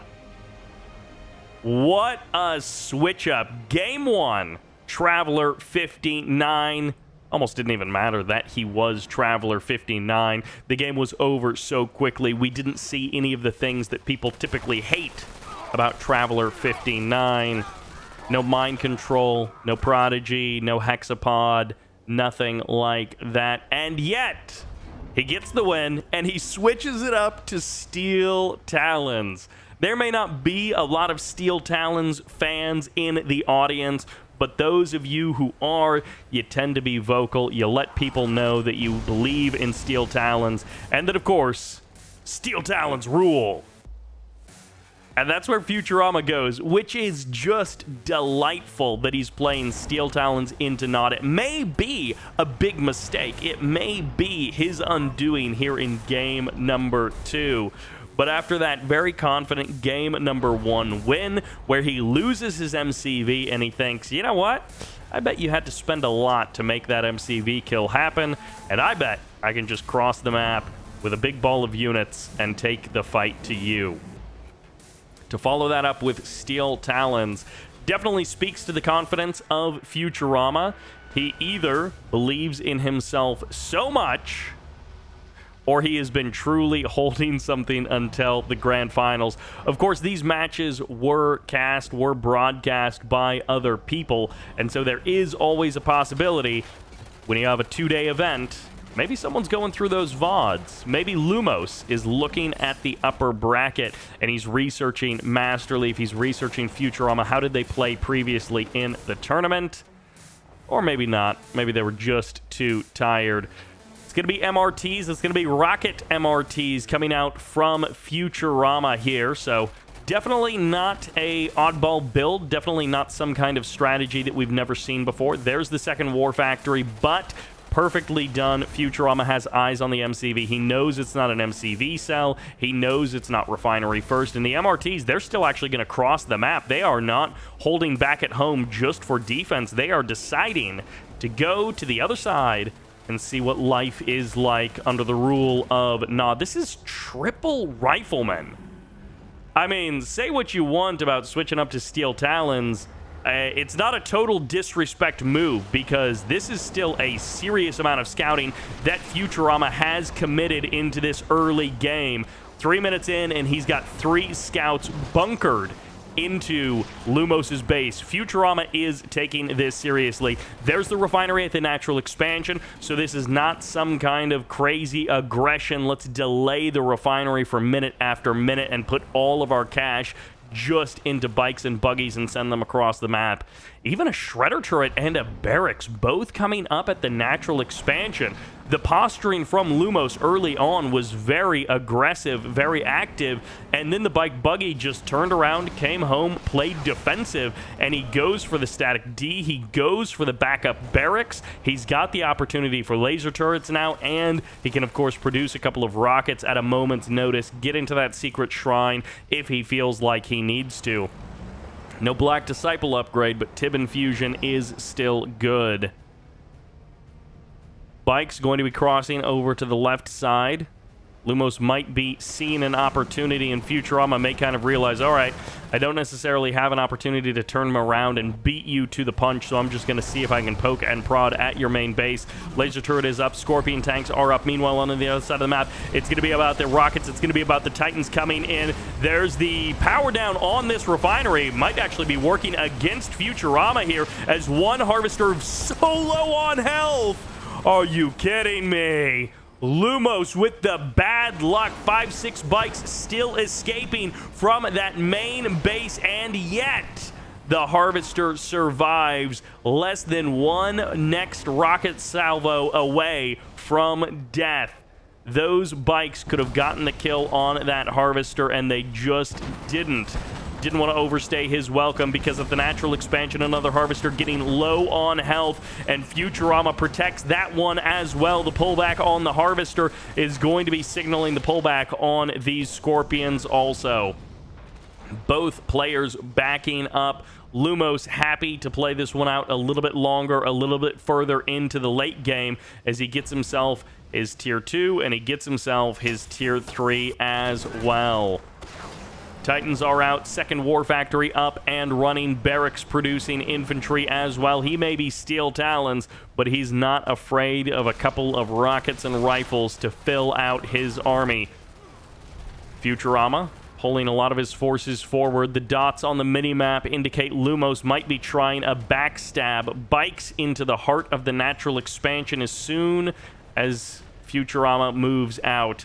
It would be a brilliant move, but there's a wall of pit bulls that are turning around and leaving. Okay, no, they do decide to stay. The bikes will get caught. Only 5 bikes here, not an overwhelming volley where they can just snipe a Harvester in one shot or anything. A buggy mixed in here as well, and a couple of pit bulls do go down.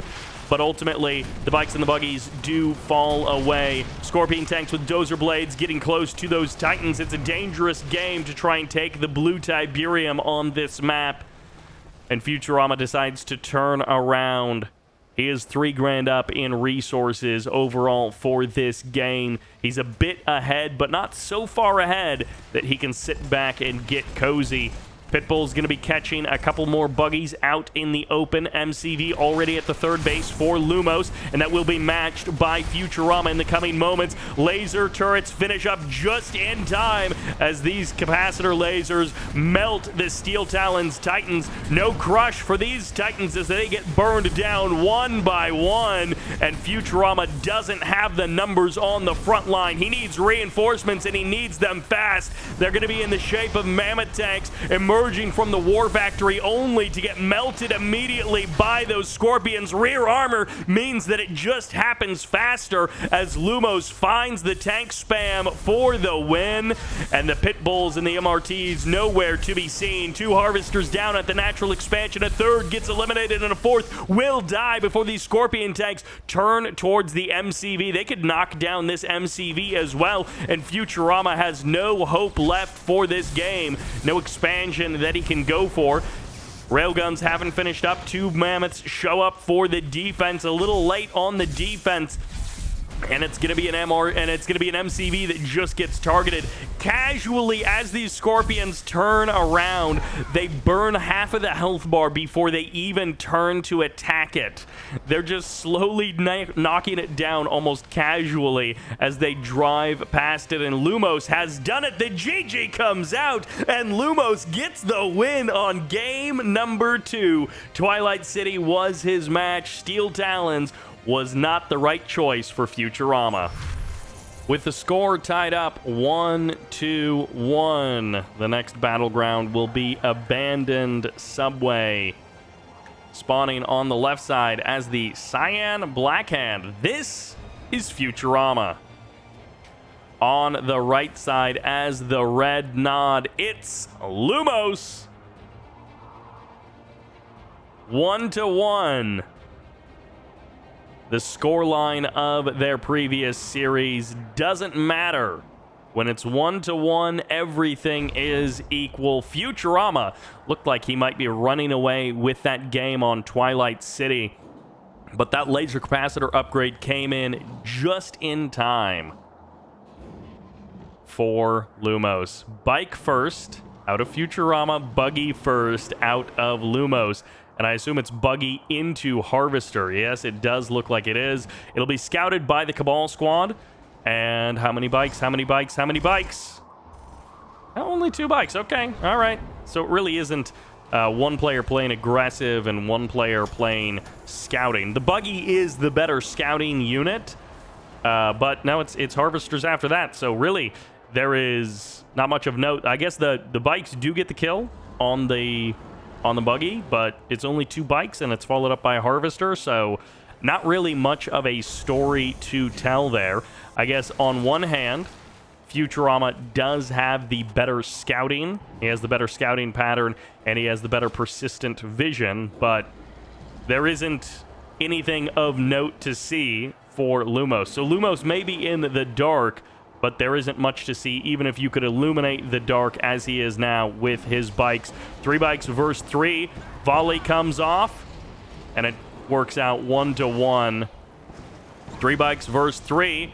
2 bikes versus 3. Lumos got the better trade there, and now it is going to be forcing a hand of Nod in response. How much will Futurama spend on his defense? If he has to delay his natural expansion because he is overspending on defense to deal with these bikes, that is a win in itself for Lumos. In these mirror matchups, so little can make the difference because it compounds so much over time.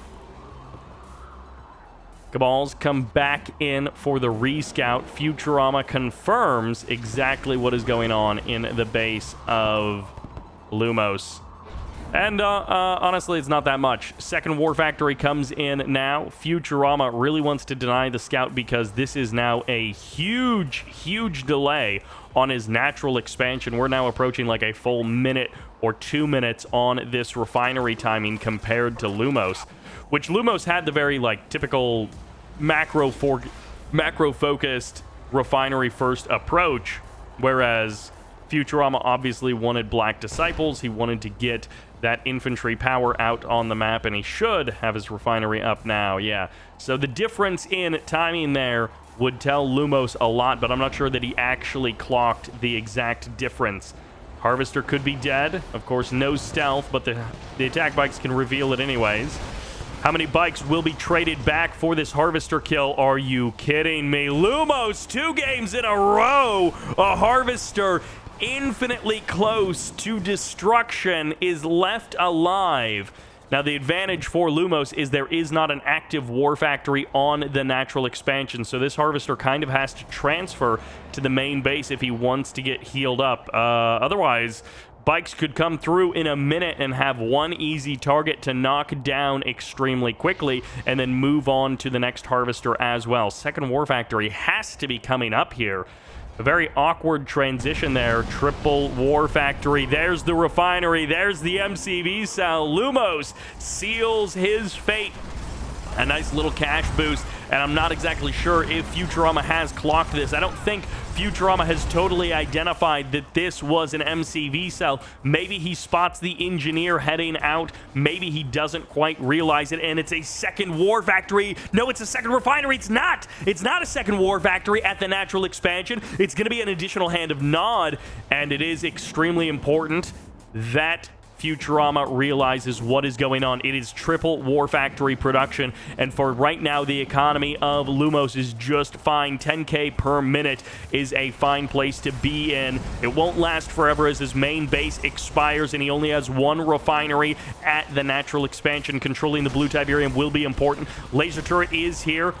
No second war factory just yet. It's all going to be about controlling this infantry swarm. And for now, this is a lot of rockets with nothing to crush them. The buggies actually just commit into the rockets. They don't even try to go around. They just commit right into the attack, and that is dead. Buggies all over the place. Bikes swinging into the main base, and there is going to be a power plant to absorb some of the damage. No Scorpions, not a lot of bikes here. It's just about the infantry, just about the rockets of Futurama. And for now, he's corralling these bikes out of his base. He's knocking them away, and the main base may be shot up, but no, Lumos doesn't even find any damage.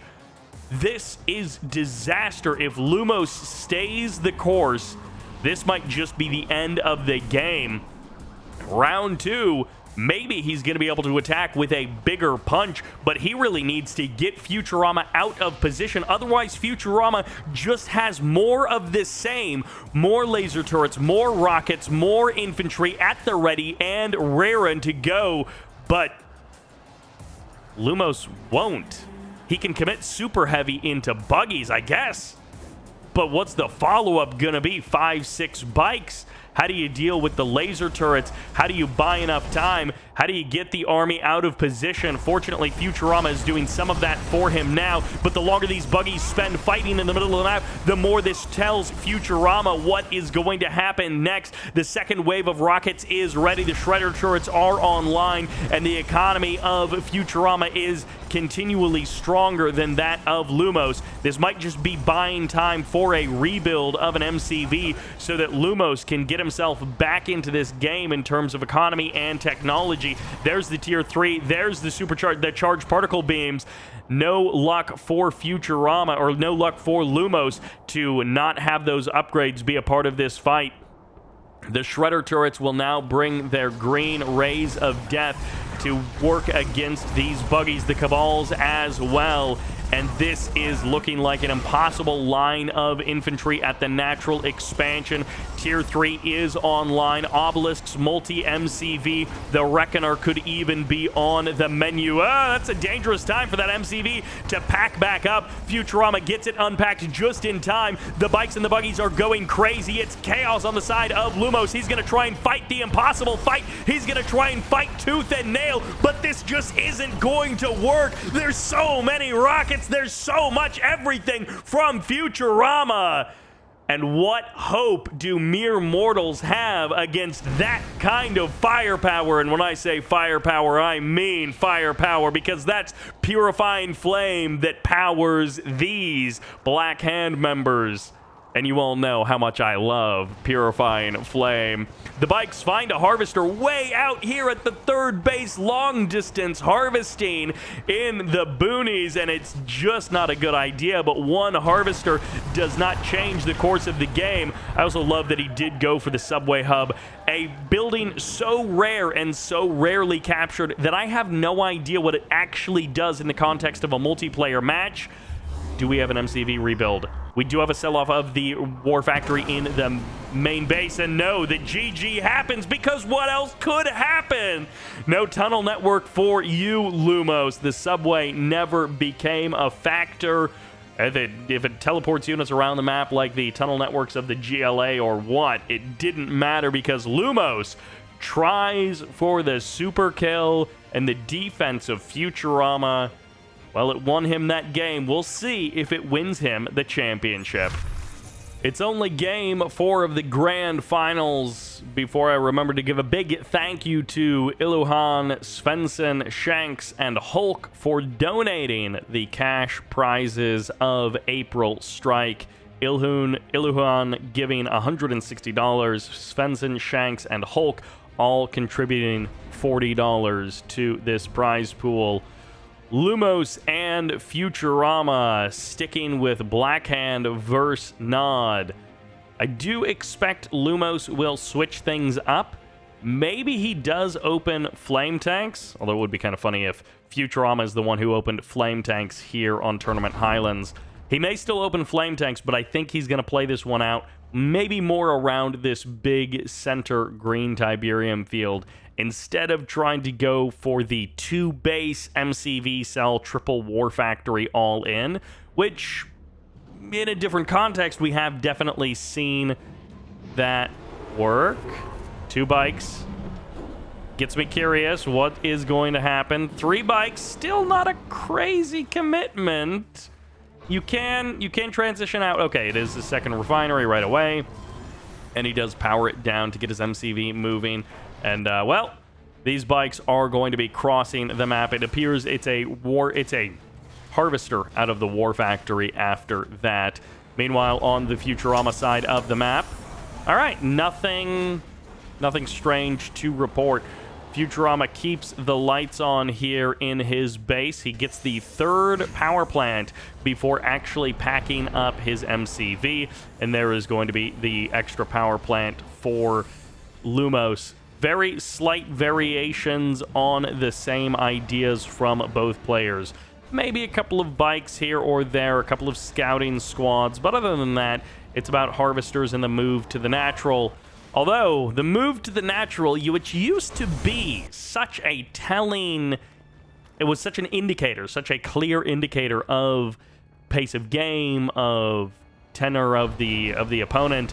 Now I feel like there are fake outs. There are so many moves towards the natural expansion that are really just there to like spend a little bit of time, and then you really have to do the like double triple scout on the on the expansion. You have to make sure that MCV, because this kind of stuff, drop a war factory and then move the MCV. And yeah, you move the MCV forward so that you get better build radius, which could be indicative of long-term thinking and long-term strategy. But it also could just be a fake out, because he's buying time and he wants to get rid of these Cabal squads. It's not a super heavy anti-scout, though, from Lumos, so I think he is wanting to play this one out a little bit more normal. We do once again have the barracks on to the front line. Laser turrets are on the menu, and it's bikes traded against bikes. It really feels like Lumos got the better exchange of that bike fight, but the Harvesters still survive. So as long as the Harvesters are alive, most players are fine with trading the bikes nearly infinitely in skirmishes like this. 2 more bikes go down, and it feels like there might be a tipping point if Lumos can keep up the production and keep up the parade push across the map.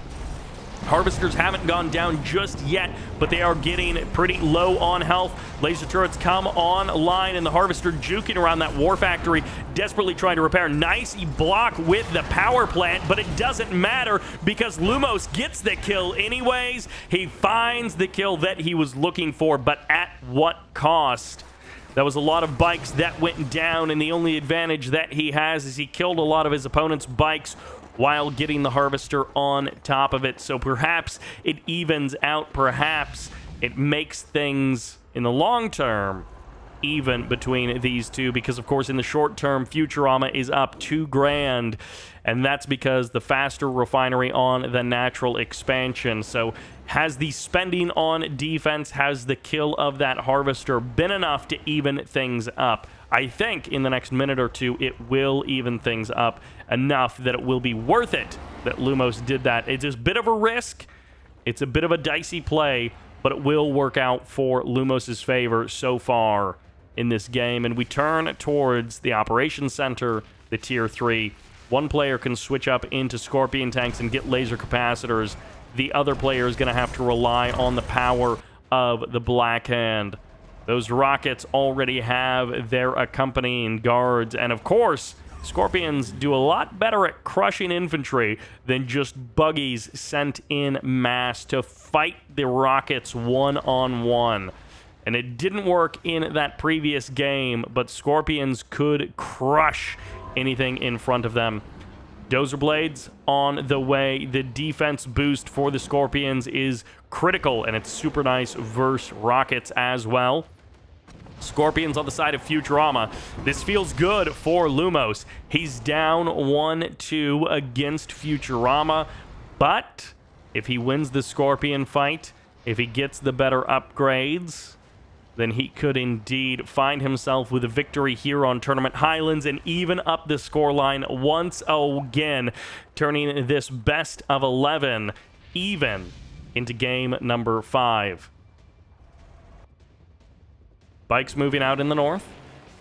Futurama always present with this wall of infantry. He has so much defense present in these rocket squads.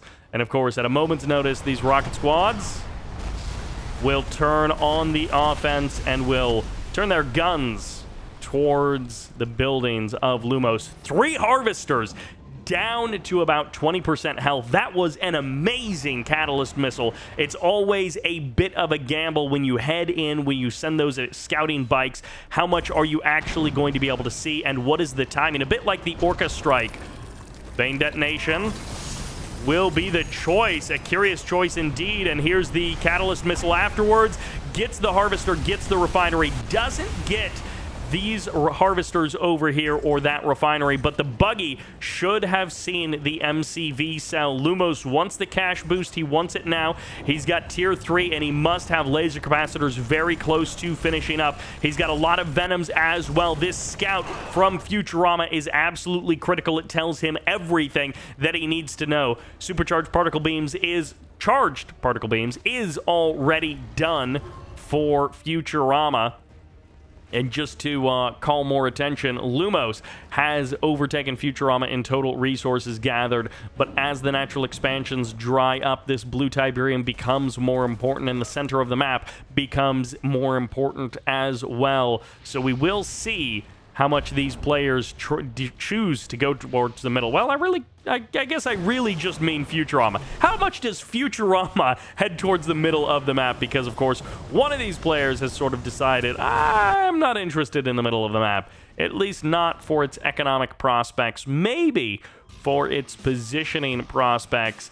And, of course, that means the impetus is on Futurama with his multi-MCV life to either take the middle of the map or take the fight to Lumos. Venoms are a good choice.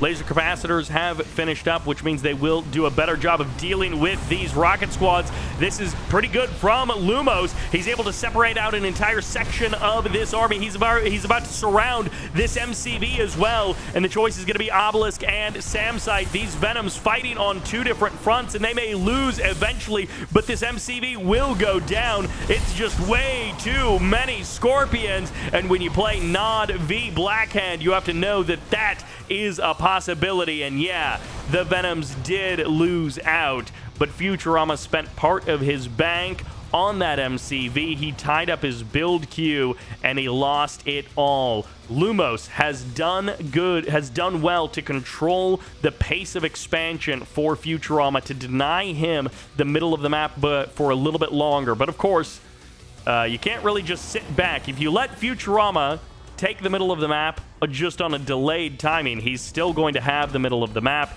He is still going to have that big Tiberium field at his disposal.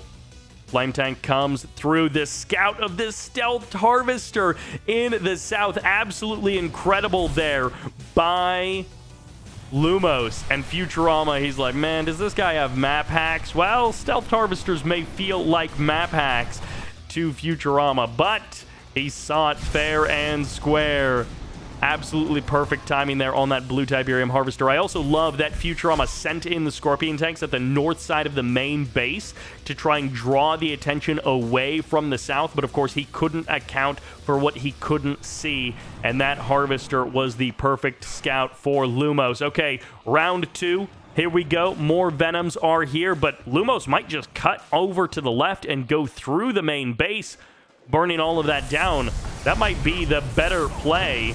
Draw this out slightly longer and cut down one of the areas of production. The Redeemer is perhaps moments too late. We'll see if the Rage Gen can turn these Scorpions against themselves as we have rockets getting disassembled bit by bit, and this Redeemer fires a Rage Gen, but guess what? The attack command has already been given, and he's fully surrounded by the lasers of the Scorpions. The Crushed won't win versus all these Scorps. That's a dead Redeemer. It's all about the rockets now, and we've got the rockets, but do you have the armor to withstand the crush of the Scorpions as the Venoms run out their lives one after the other, and the Scorpions still stand. The rocket reinforcements come in, and there just isn't much left over from Lumos, but how much does he have crossing the map? The reinforcements might decide this game as the Harvesters get knocked down one by one.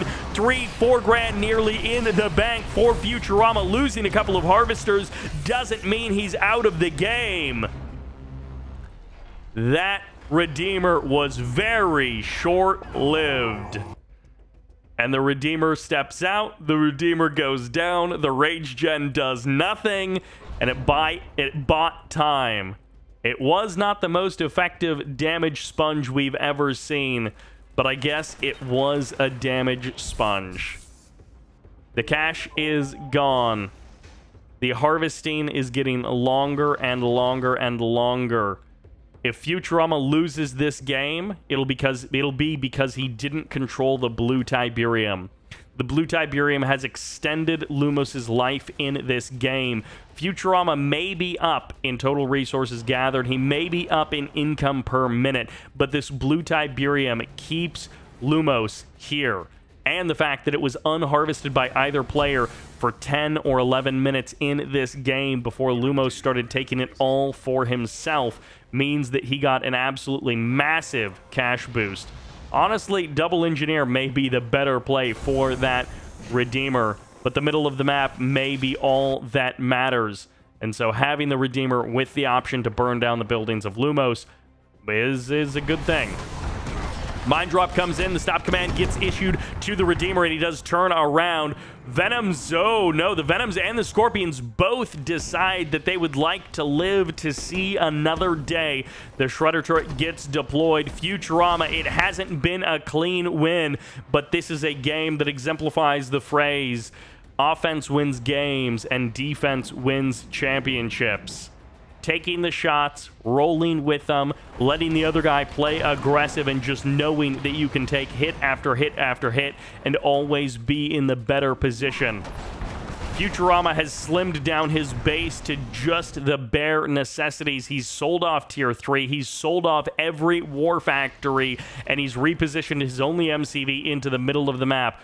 One power plant, one refinery, one power plant, one refinery. Not a particularly strong base here for Futurama as he moves towards the middle and he looks for the late game.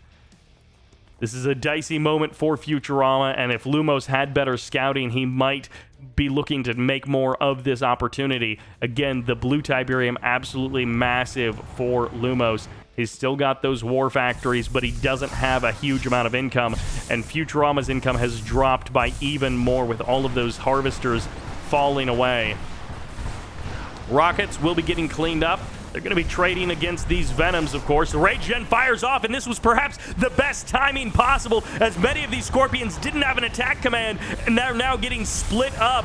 The surround will happen as this Redeemer fights for its life, and the Rockets get absolutely crushed. There's so many Scorpions for one Redeemer to deal with, and even with perhaps the best Rage Gen timing that he could ask for, it's just not enough. The end has come, and Lumos, with a heroic Scorpion tank, will go into game number 5 with an even scoreline. The GG comes out, and Lumos does it, never giving up, never giving in, and it turns out offense wins games. Futurama had great defense, but that last wave from Lumos was just too much. It's been a tough fight every step of the way, but it's no doubt these two players deserve to be here, and the scoreline tells that story perfectly. Switching it up just a little bit more to Marked of Kane. This is Futurama. And on the opposite side of the map, kicking it with Blackhand. This is Lumos. Lumos versus Futurama, and now we get to see Blackhand versus Marked of Kane. And of course, the perfect 2-2 scoreline.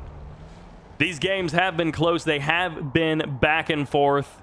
Okay, well, that game number 2 or 3, game number 3 wasn't particularly close. Lumos kind of got bopped on that one. That was not a good offensive strategy, but we did get to see how he learned from it in game number 4. And game number 4 was definitely close, and Lumos did just have the better strategy in the end, which turned out to be laser capacitors. That's the better option there. Futurama, if he hadn't taken that economic damage, if he had been able to take the middle of the map more quickly, or if he had been able to secure more of that blue Tiberium, deny it from Lumos, there would have been actual units to deal with that Scorpion tank army instead of having sort of this leftover rocket squad army and then a Redeemer. And I mean, hey, that was an amazing Rage Gen, but it just didn't matter. So far, nothing too crazy. Of course, we can't have a flame tank rush out of the left side of the map. So in that sense, Lumos can cross one of the things off of his list of like, what might kill me? Of course, we do have flame tanks to worry about from the Lumos side of the map, but if you're a fan of Futurama, at least he doesn't have to worry about stealth. That is sort of the one advantage for Futurama, is you might have flame tanks to deal with.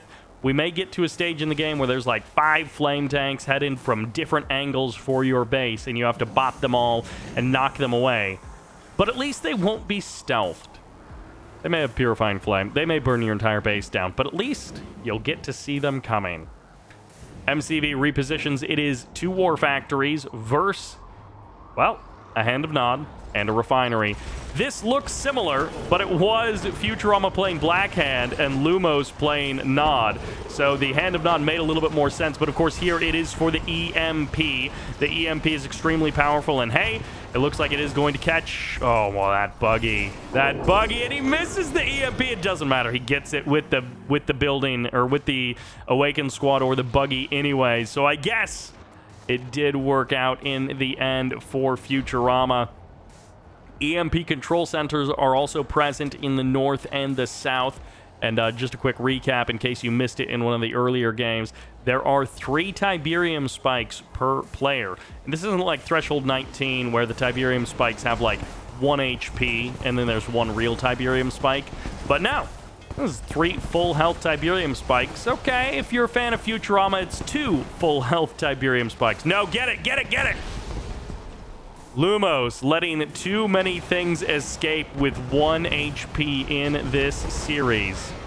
Scorpion tanks getting caught here. These bikes find and kill. 1, 2, 3, and not 4. EMP misses, but that's because everything turned around and got out of the city.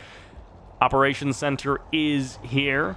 Will we get to see the advanced infantry of the Marked of Kane? Maybe, maybe not. Op Center is here for Lumos as well, and it looks like he is getting dozer blades. I guess he could be going for quad turrets.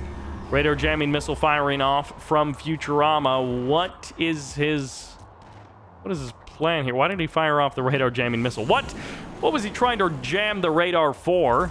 Oh, he's just sending a buggy scout, so I guess he maybe wanted to cause some confusion for Lumos, but I don't know. Lumos, he's going multi-MCV. Shredder turret is up. Where's the tier 3? There's the tier 3, and charged particle beams is going to be starting pretty much immediately. Could be Tib Core as well.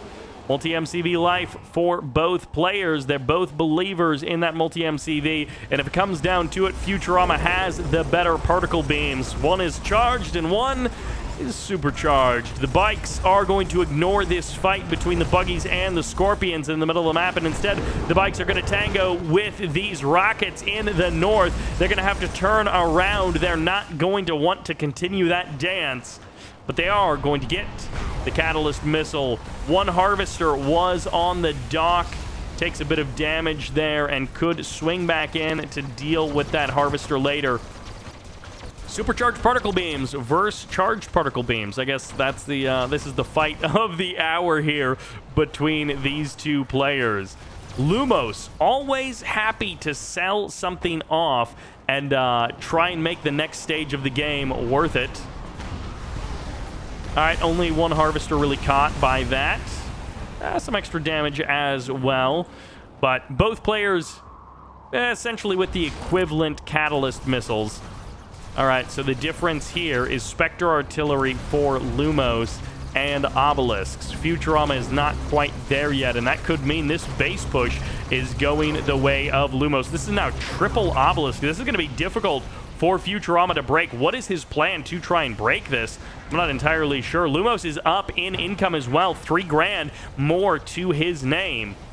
And Lumos, I mentioned earlier, he's always happy to sell something off to make a push happen. So you can never really trust Lumos that what you see is what you get, because he'll sell 4 structures off, get a huge cash boost, and then switch it up into something else. And in this case, he is committing super hard into this base push into the middle of the map. He wants the green Tiberium fields. He wants the blue Tiberium field. He wants the control of this middle. Bikes and buggies going to be trying to get into Futurama's natural expansion. Tib Core missiles have now upgraded, so these harvesters could be caught by some deadly fire. The rocket squads will be coming in as well, and it's a multi-pronged attack perhaps. Nope, it's just a couple of rocket squads standing in the Tiberium, but the fight in the middle of the map continues for Futurama and Lumos. The bikes will also scout the Redeemer engineering facility.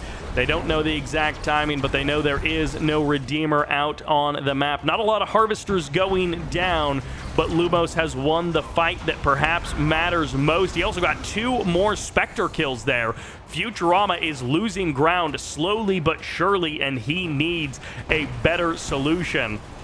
It appears that Lumos doesn't want the Redeemer. He knows it's going to be a big EMP magnet, and he's not a believer in the Redeemer, at least not at this time.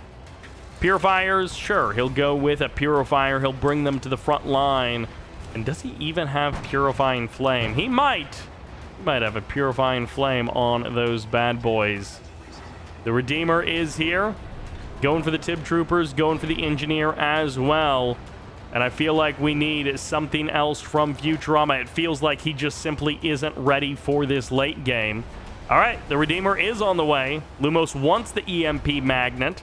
We'll see if he's, The Spectres all raised their guns at once, and then they all lowered them. So I think there was maybe some stealth reveal or something, and then the Harvester hid itself. Spectre Artillery fire a second volley. Okay. Good to know that's what that looks like. I forgot this map has extra zoom, which it is sometimes nice to have the extra zoom, but if you're not ready for it, if you're not used to it, it's going to be two Spectres that go down immediately, and this Obelisk completely avoids shooting that Harvester. That could have gone terribly for that Harvester, but it didn't. It actually went okay. That Harvester got saved by the Spectre Artillery. Magnetic Mines come in as well. Oh, that's an amazing shot as two Harvesters go down. The Refinery will fall as well, and the Venoms find the Harvester. Will they get the Engineer running for that Redeemer? It looks like the answer is no. Futurama is looking to reestablish himself in the north. He does want one of these center green Tiberium fields. He is willing to fight for it, and Lumos has kind of sat back. He wanted to build up a little bit. He wanted to get himself a Redeemer, and we'll see if he sat back for too long. There's no EMP's presence just yet. There's the Rage Gen firing off. There really aren't that many targets for this Redeemer to target. There isn't that much for anything to happen with that Rage Gen. Harvesters. The Venom's sniping the Cabals to keep the Harvesters cloaked. That's actually kind of a clutch move by Futurama. That's sort of an underrated strat there from him. EMP coming in.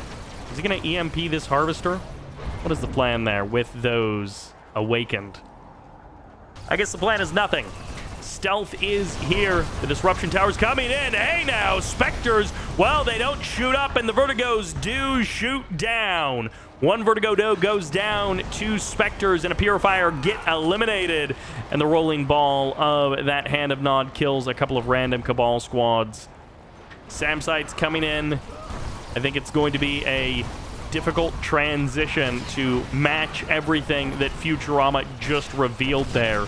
He's got infantry, he's got avatars, he's got stealth, he's got venoms, he's got vertigos. Everything's on the menu. It's a lot of charged particle beams from one side, but not from the other. The Purifying Flame marches forward, but it's not Purifying Flame on these Purifiers. It's just one Purifier left, and he goes down. The Rage Gen return fire comes out from Futurama. The MCV trying to position into a better spot for Lumos, and this Redeemer is going to take a lot of damage. It's an EMP magnet for a reason, and he will attract those shots. That Redeemer taking massive damage. There's the EMP. There's the lockdown. No escape for you.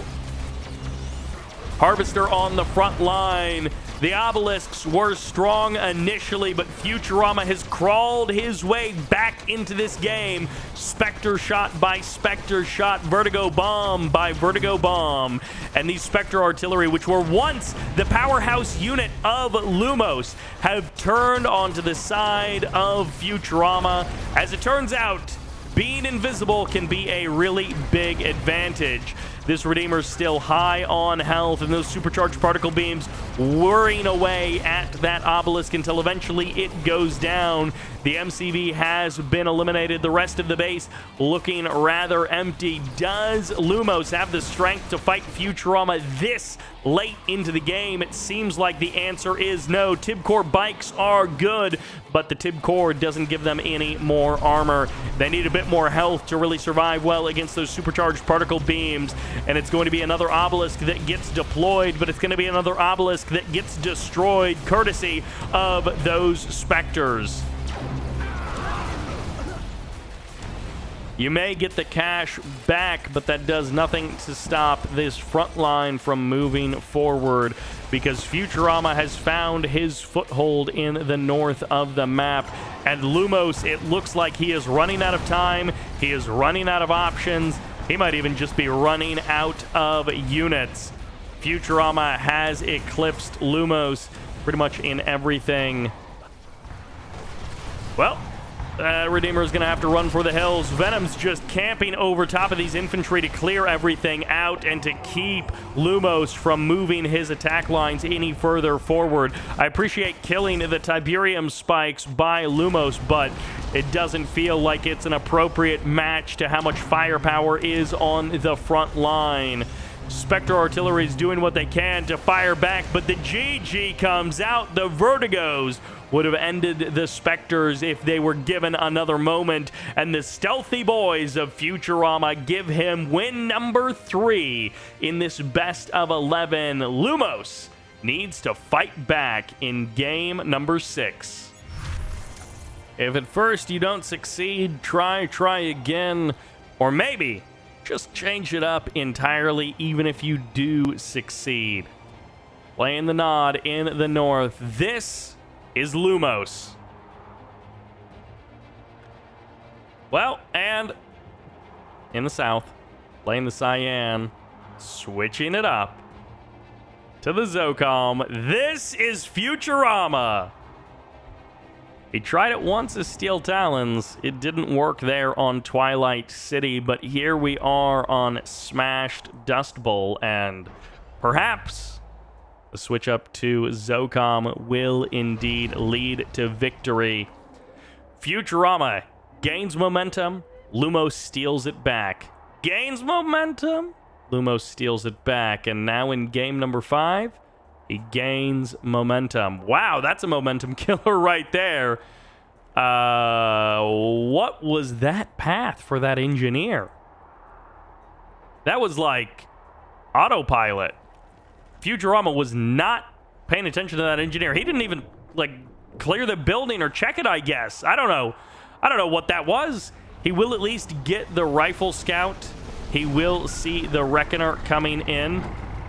The double flame Reckoner, so he at least knows that there is trouble brewing. This is not good. So you can power something down so that you can build something else at full speed. In this case, Futurama, what is he doing? What is this plan?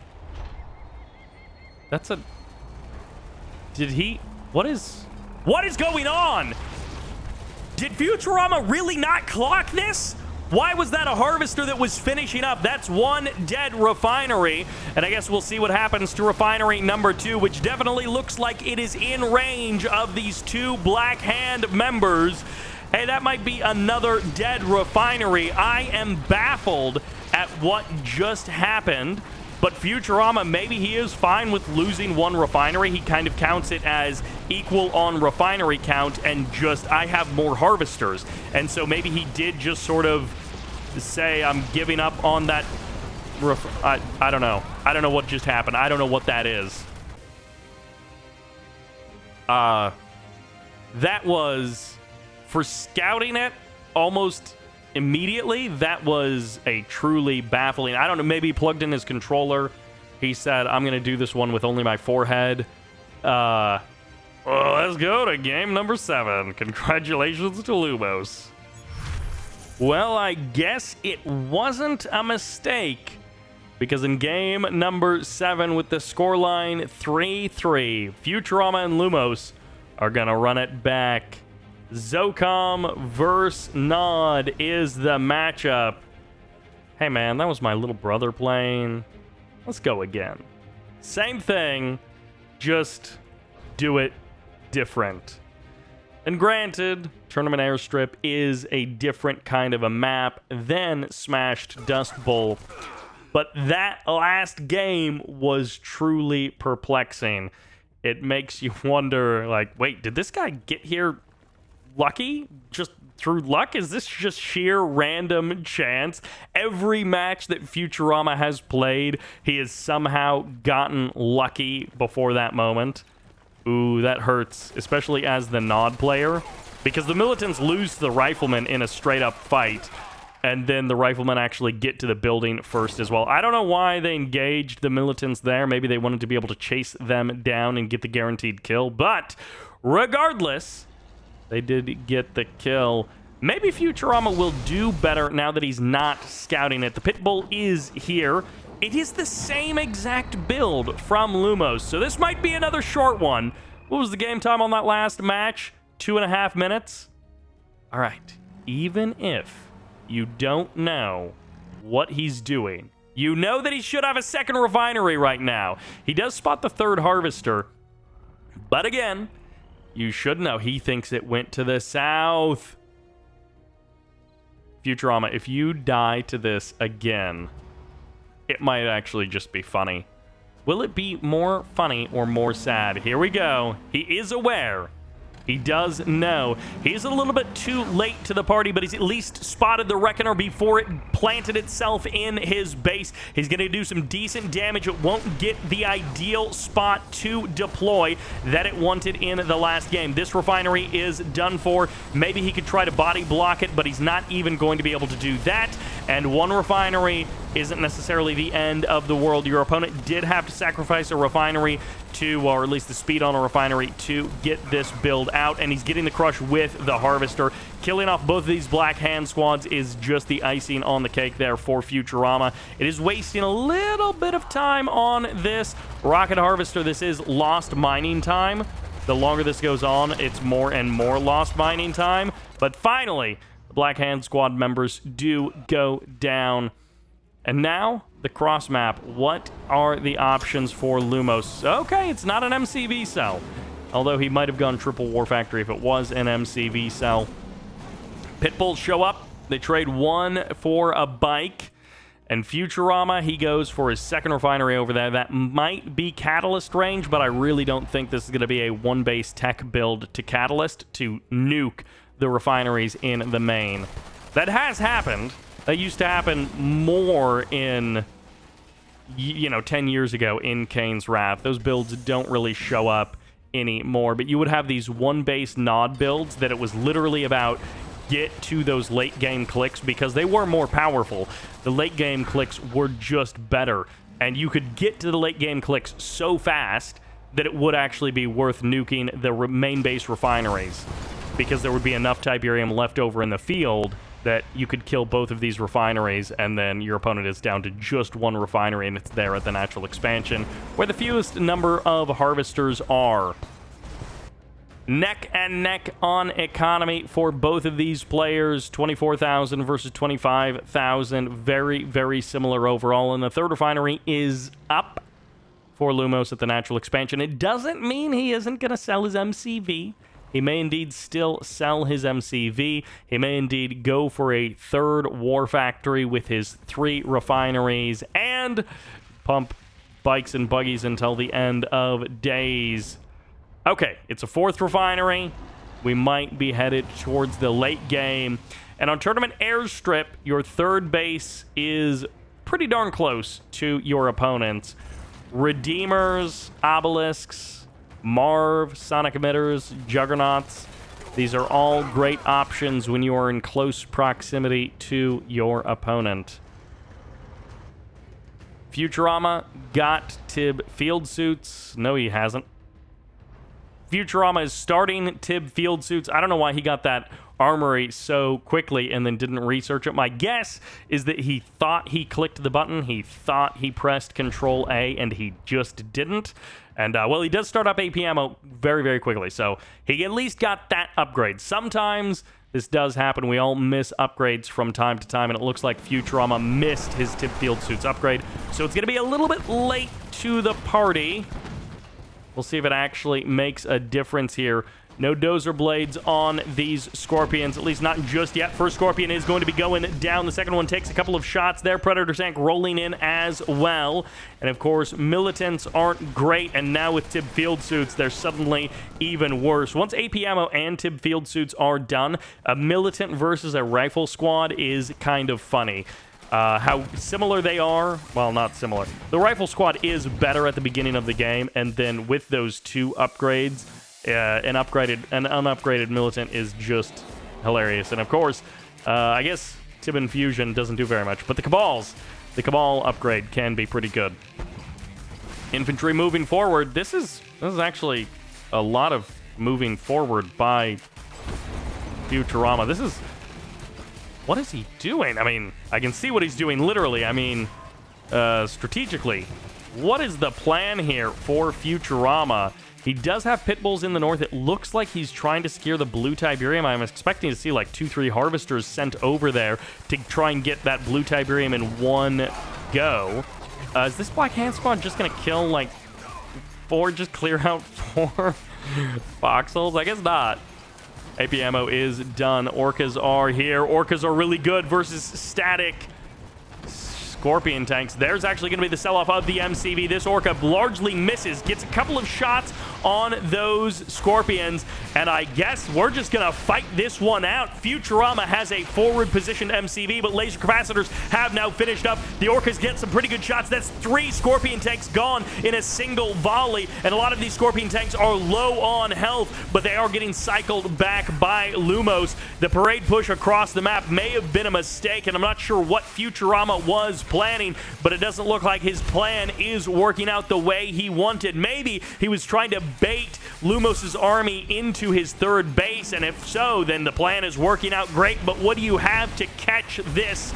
You've got the bait, the fish is on the hook, but this fish has laser turrets on the back of it, and this is just a dead expansion, I guess.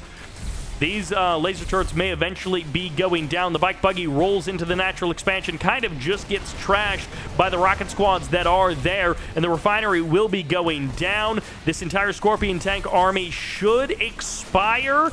A lot of these Scorps are low health, so the numbers look good, and then you look at the health bars, and you're like, oh, this is one Scorpion tank spread amongst 5 Scorpion tank bodies, and that can be fine. Another harvester goes down. They've got the guns. They don't have the health bars to match. The Predator tanks coming in, the pit bulls as well. Has this been enough of a disruption to Futurama that Lumos can keep this going? He's sold his MCV to make this attack happen. The Orcas have refueled and rearmed. That's a lot of dead Scorpions, and they miss their last shots because of course they do, but one last rocket falls on a Scorp. Uh-oh. It didn't work. He overshot the main. I don't know. It might have been better to stay here, burn down the war factory, burn down the refinery. I almost can't believe he left the refinery in this state. Take down the MCV and then back off, but he pushed on for the natural, and maybe if you kill all of the natural harvesters, then it is worth it. But suddenly, it feels like that attack, which had momentum, which had a chance, which found a slice in time to be effective, washed upon the rock of Futurama and just said, nah, we're going to go over here. It did not work out. Futurama is now just hanging out in the south, so maybe he won't go for this harvester in the north. His own harvester is running away scared. Orca's getting chased down by the Raider buggies. I always forget that Raider buggies get the laser capacitor upgrade as well. Venoms and Scorpions, you're like, yeah. And then the laser capacitor Raider buggies, you're like, oh, this harvester, you are a bold guy. Predator tanks are coming in good numbers, and of course you never have to worry about railguns against a Zocom player, and the Zorkas do find 4 or 5 kills, and the laser capacitors are good, but it doesn't seem like they're good enough. The Raider buggies might be the only thing that survive this fight as the Scorpions go down one after the other, and the harvesters return to the middle of the map. The opportunity is gone. The moment has passed, and it feels like Futurama got handed this game by the sell of the MCV. Lumos He wanted to go again, Nod v Zocom. It worked out so well on Smashed Dust Bowl. Not so hot here on Tournament Airstrip. Things were a little bit slower, the game a little bit longer, and as a result, Futurama is in a whole lot of a better position. Predator tanks going to be going toe-to-toe with these Scorpions. The Predator tanks may be outnumbered, but guess who's got the better reinforcements? It's not Lumos. He's going to try and go for the crush. He might be able to get a good chunk of this infantry. No, he's not going to be able to go for the crush because he GG's out of the game. And the Orcas come in just... that last Orca, I don't know what command he was given. It must have been a force fire command as all the other Orcas RTB'd. And that one came in after Lumos is already dead and fired spite bombs, sonic spite bombs at the Lumos carcasses. But Lumos doesn't go for the crush. He will be making a return in game number 8. Which sends us to Extraction Plateau once again. A believer in the power of Nod, a believer in the power of Blackhand is the red player in the north. This is Lumos. And in the south, dealing with the rushes, dealing with the aggression, and switching it up to vanilla GDI, this is Futurama. Feels like a little bit of everything from this guy. It's been all Nod factions from the side of Lumos. Actually, just Nod and Blackhand. Meanwhile, Futurama plays a little Marked of Kane, plays a little Zocom, little Steel Talons, loses with Steel Talons. He also lost a game with Zocom, won a game with Zocom. Plays some Steel Talons, plays Vanilla GDI, plays Marked of Kane, plays Traveler 59. Did he also play a Blackhand game? I kind of think he played a Blackhand game, and we're trying it again. We're going, and we're going into game number 9. Although the last game did also start with a Flame Rush, and it just didn't end quite as quickly. What do we got? What do we got? It is the double Blackhand Reckoner Rush once again. The Pitbull spots it. Ooh, Futurama, he knows what's cooking. He can... Oh, is this Reckoner going to run right next to this building? Lumos knows that this building is occupied. He had a fight, and he knows this building is occupied. Okay, he does go wide of the building, and this is where you are trapped between a rock and a hard place.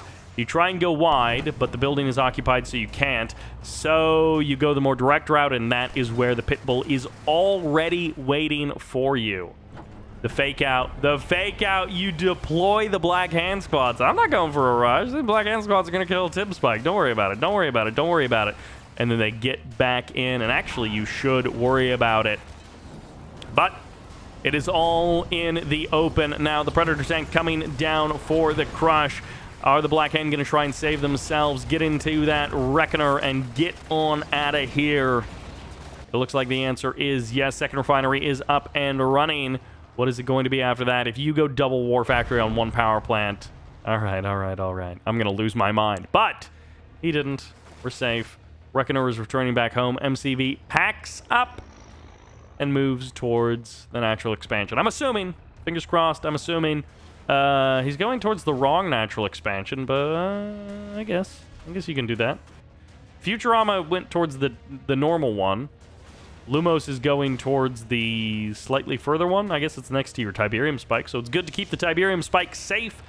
And I'm not exactly sure if Lumos' plan is to play aggressive along this left edge of the map, or maybe he's got something else that he is cooking up. Reckoner getting close to the building, but not too close. APC. No engineer. No, this is just an APC. This is just a spotting APC that'll kind of see this Reckoner and let everyone else back at home know that the Reckoner build is back. The tricks are here, and this Reckoner is going to have to dodge some Predator tanks. He can at least get one of these refineries. He may not be able to get the other one. There's going to be the laser fence to buy as much time as possible. Very close deployment means that there will be no Tib silo blockage. and these flames do burn quickly. The laser fence has now been eliminated, and it's a race against time. It's a race against health bars, and guess who wins? The Reckoner wins that fight, baby. You can't stop the Reckoner. He finds his way in, but of course the question with Lumos has become, what's next? So many times in this tournament, in this series, he has had an amazing one punch, and then there's no follow-up. So what is the follow-up? It's going to be a second War Factory. It's going to be a Hand of Nod. It's going to be an MCV getting dangerously close to his opponent. The pace has gone. The pattern has gone. Futurama Lumos, Futurama Lumos, Futurama Lumos, and now we need to finish it up 4-4 as the Scorpion tanks come in, the laser turrets as well. It's watchtowers from the side of Futurama. He has the better tanks, and that is what he is relying on. He doesn't need rockets, he just needs tanks and time, and that is what he believes in. Triple watchtower here and ready to go, so bring your Hand of Nod, bring your rockets. It doesn't matter, we've got the infantry fighting firepower in these watchtowers. Sonic shows up, and that first shot was a triple as he lands it across 3 Scorpion tanks in one blow. Futurama has a cohort of 4 Predator tanks under the protection of that War Factory, and the Orca strike comes in as well, and that can only mean that Orcas are also on the menu. Scorpions don't shoot up. You may have Black Hand, but we've got Orcas. Lumos goes aggressive, and here in game number 8, it just doesn't work out. His aggression has won him games. His aggression has largely put him here in the grand finals in this rematch with Futurama, but that was an ill-advised strat, and Lumos doesn't make it work. Futurama holds too strong, and if that Reckoner had been able to actually sneak in the base, get more than 1 refinery, there is a much better chance that that fight works out. Or if Futurama was delayed a little bit, didn't have quite as many tanks, Lumos takes that fight with his Scorpions, but it ended the way it ended. Futurama goes up 5-3 into game number 9. Welcome to the Red Zone. Welcome to Tiberian Pantanal for game number 9. And I hope you liked that last game, because we're going to run it back one more time. Playing Blackhand in the red. This is Lumos. And you guessed it, sticking with GDI, playing Cyan. Give it up for Futurama. The factions stay the same. The battleground and the scenery will change from one to the next, but they both believe in the power of their choices. Triple riflemen through the middle of the map. They will be able to get the Cabals. Ooh, hallucinogenic grenades. Not enough. Oh no, no, that was a delayed reaction. that was kind of bizarre. They started shooting, or they didn't shoot anything, and then they started shooting, and then they stopped, and then they started again. And it is the triple scout. So Futurama, understandably, very much wants to know what is going on in the mind of Lumos. Where will the operations center be deployed? Here, here, here, here. Show me the refinery. Show me the refinery. There we go. And Futurama has that scout timed out perfectly. He sees everything that there is to see. Which, by the way, if you guys are wondering, the power down on the War Factory keeps your refineries active, but when you go this build, power plant, refinery, War Factory, refinery, you end up overdrawn on electricity. As you can see, Lumos at the bottom of the screen there is currently 35 out of 30 because Nod power plants don't provide enough power for the MCV to pack up and keep the lights on when you're moving to your natural expansion off of just 2 power plants. So you see that low power mode, that is to get out your next power plant a little bit faster. Some players will cycle their refinery if there is a window where the refinery isn't needed, because it only takes a couple of seconds to get out a power plant. So you cycle down the refinery, you power it down, you get out the power plant, and then you bring it back online.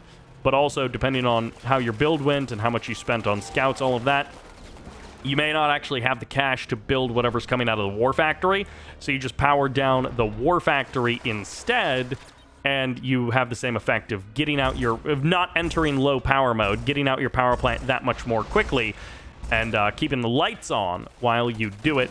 And you can't afford the unit anyway, so it doesn't really delay anything. Bikes are here. Hand of Nod is here. Lumos, after playing aggressive many games of this series, here is going for a third refinery first. I'm glad to see it. He is getting scouted quite heavily. He has denied a couple of scouts here and there from Futurama, but this building on the front line gives decent vision into the base of Lumos. As you can see, he had a second scout up here, and it's still giving him vision, or he threw out a scan. And then this foxhole is seen so much into the base of Lumos, and you can just see on the mini-map there the difference in vision between these two players. Futurama has so much more intel on what Lumos is doing than vice versa. We heard the Sonic Tank as well, so yes, this is AP Ammo researching, and that was a scan that was thrown down earlier to reveal part of the base of Lumos. Triple Watchtower is here, but if you're Brockett, the real thing that you're worried about is this Shatterer. When they line up those shots, when they get that amazing line, it is just death for the infantry. Black Hand Squads are not actually firing at these Watchtowers, so it's Watchtowers versus Rockets. The Black Disciple upgrade is useless in this moment. The bikes are going for the kill, and they are going to get it. I'm declaring it. I'm declaring it. Get the kill. Are they not going to get the kill? The damage is spread across two Harvesters. The damage doesn't come through. Lumos 3, 4, 5 times in this one series. 1 HP. These units are escaping his grasp. This is incredible bad luck. I don't think he's miscontrolling his units that much, that precisely, that many times, but that is 3 or 4 or 5 times in this series alone that a building or a harvester or a tank has survived with hardly any HP. And one harvester, one building wouldn't have made the difference across all of these games, but you have to wonder with some of these games if Lumos would have had his luck changed, because now he's staring down this army. He's already thrown away a bunch of bikes. He's already thrown away a bunch of rockets, and now he's got so many Sonics on top of his forces. He needs to hold in a miracle way here as the rockets get lined up. These Sonics blast down the Nod forces. AP ammo is finished up. The APCs cut down the rockets. The bike buggy shows in, but they are so low in numbers after expending everything on the other side of the map, and these harvesters aren't escaping the notice of Futurama. It is a roll through the natural expansion. Harvesters get targeted, and a couple of them will be able to escape, but that same can't be said for the power plants, for the refineries, for the rest of the things of Lumos. His tier 3 is right here on the front line, and a GG comes in. Futurama takes game number 9 and wins the series 6-3 to take the championship of the April Strike. Huge congratulations to Futurama. The defense was good. The offense was good. Changing up factions, never one trick to win it all. Showing us micro, showing us macro, showing us the run of gamut, the full gamut of a player, and we saw it all here from Futurama in these series. Thank you all very much for watching. Again, a huge thanks to the folks who sponsored this event. Huge thanks to the players who participated in this event, and that is it for April Strike. Thank you all very much for watching. I certainly hope you enjoyed it as I have, and this is Sybert signing out.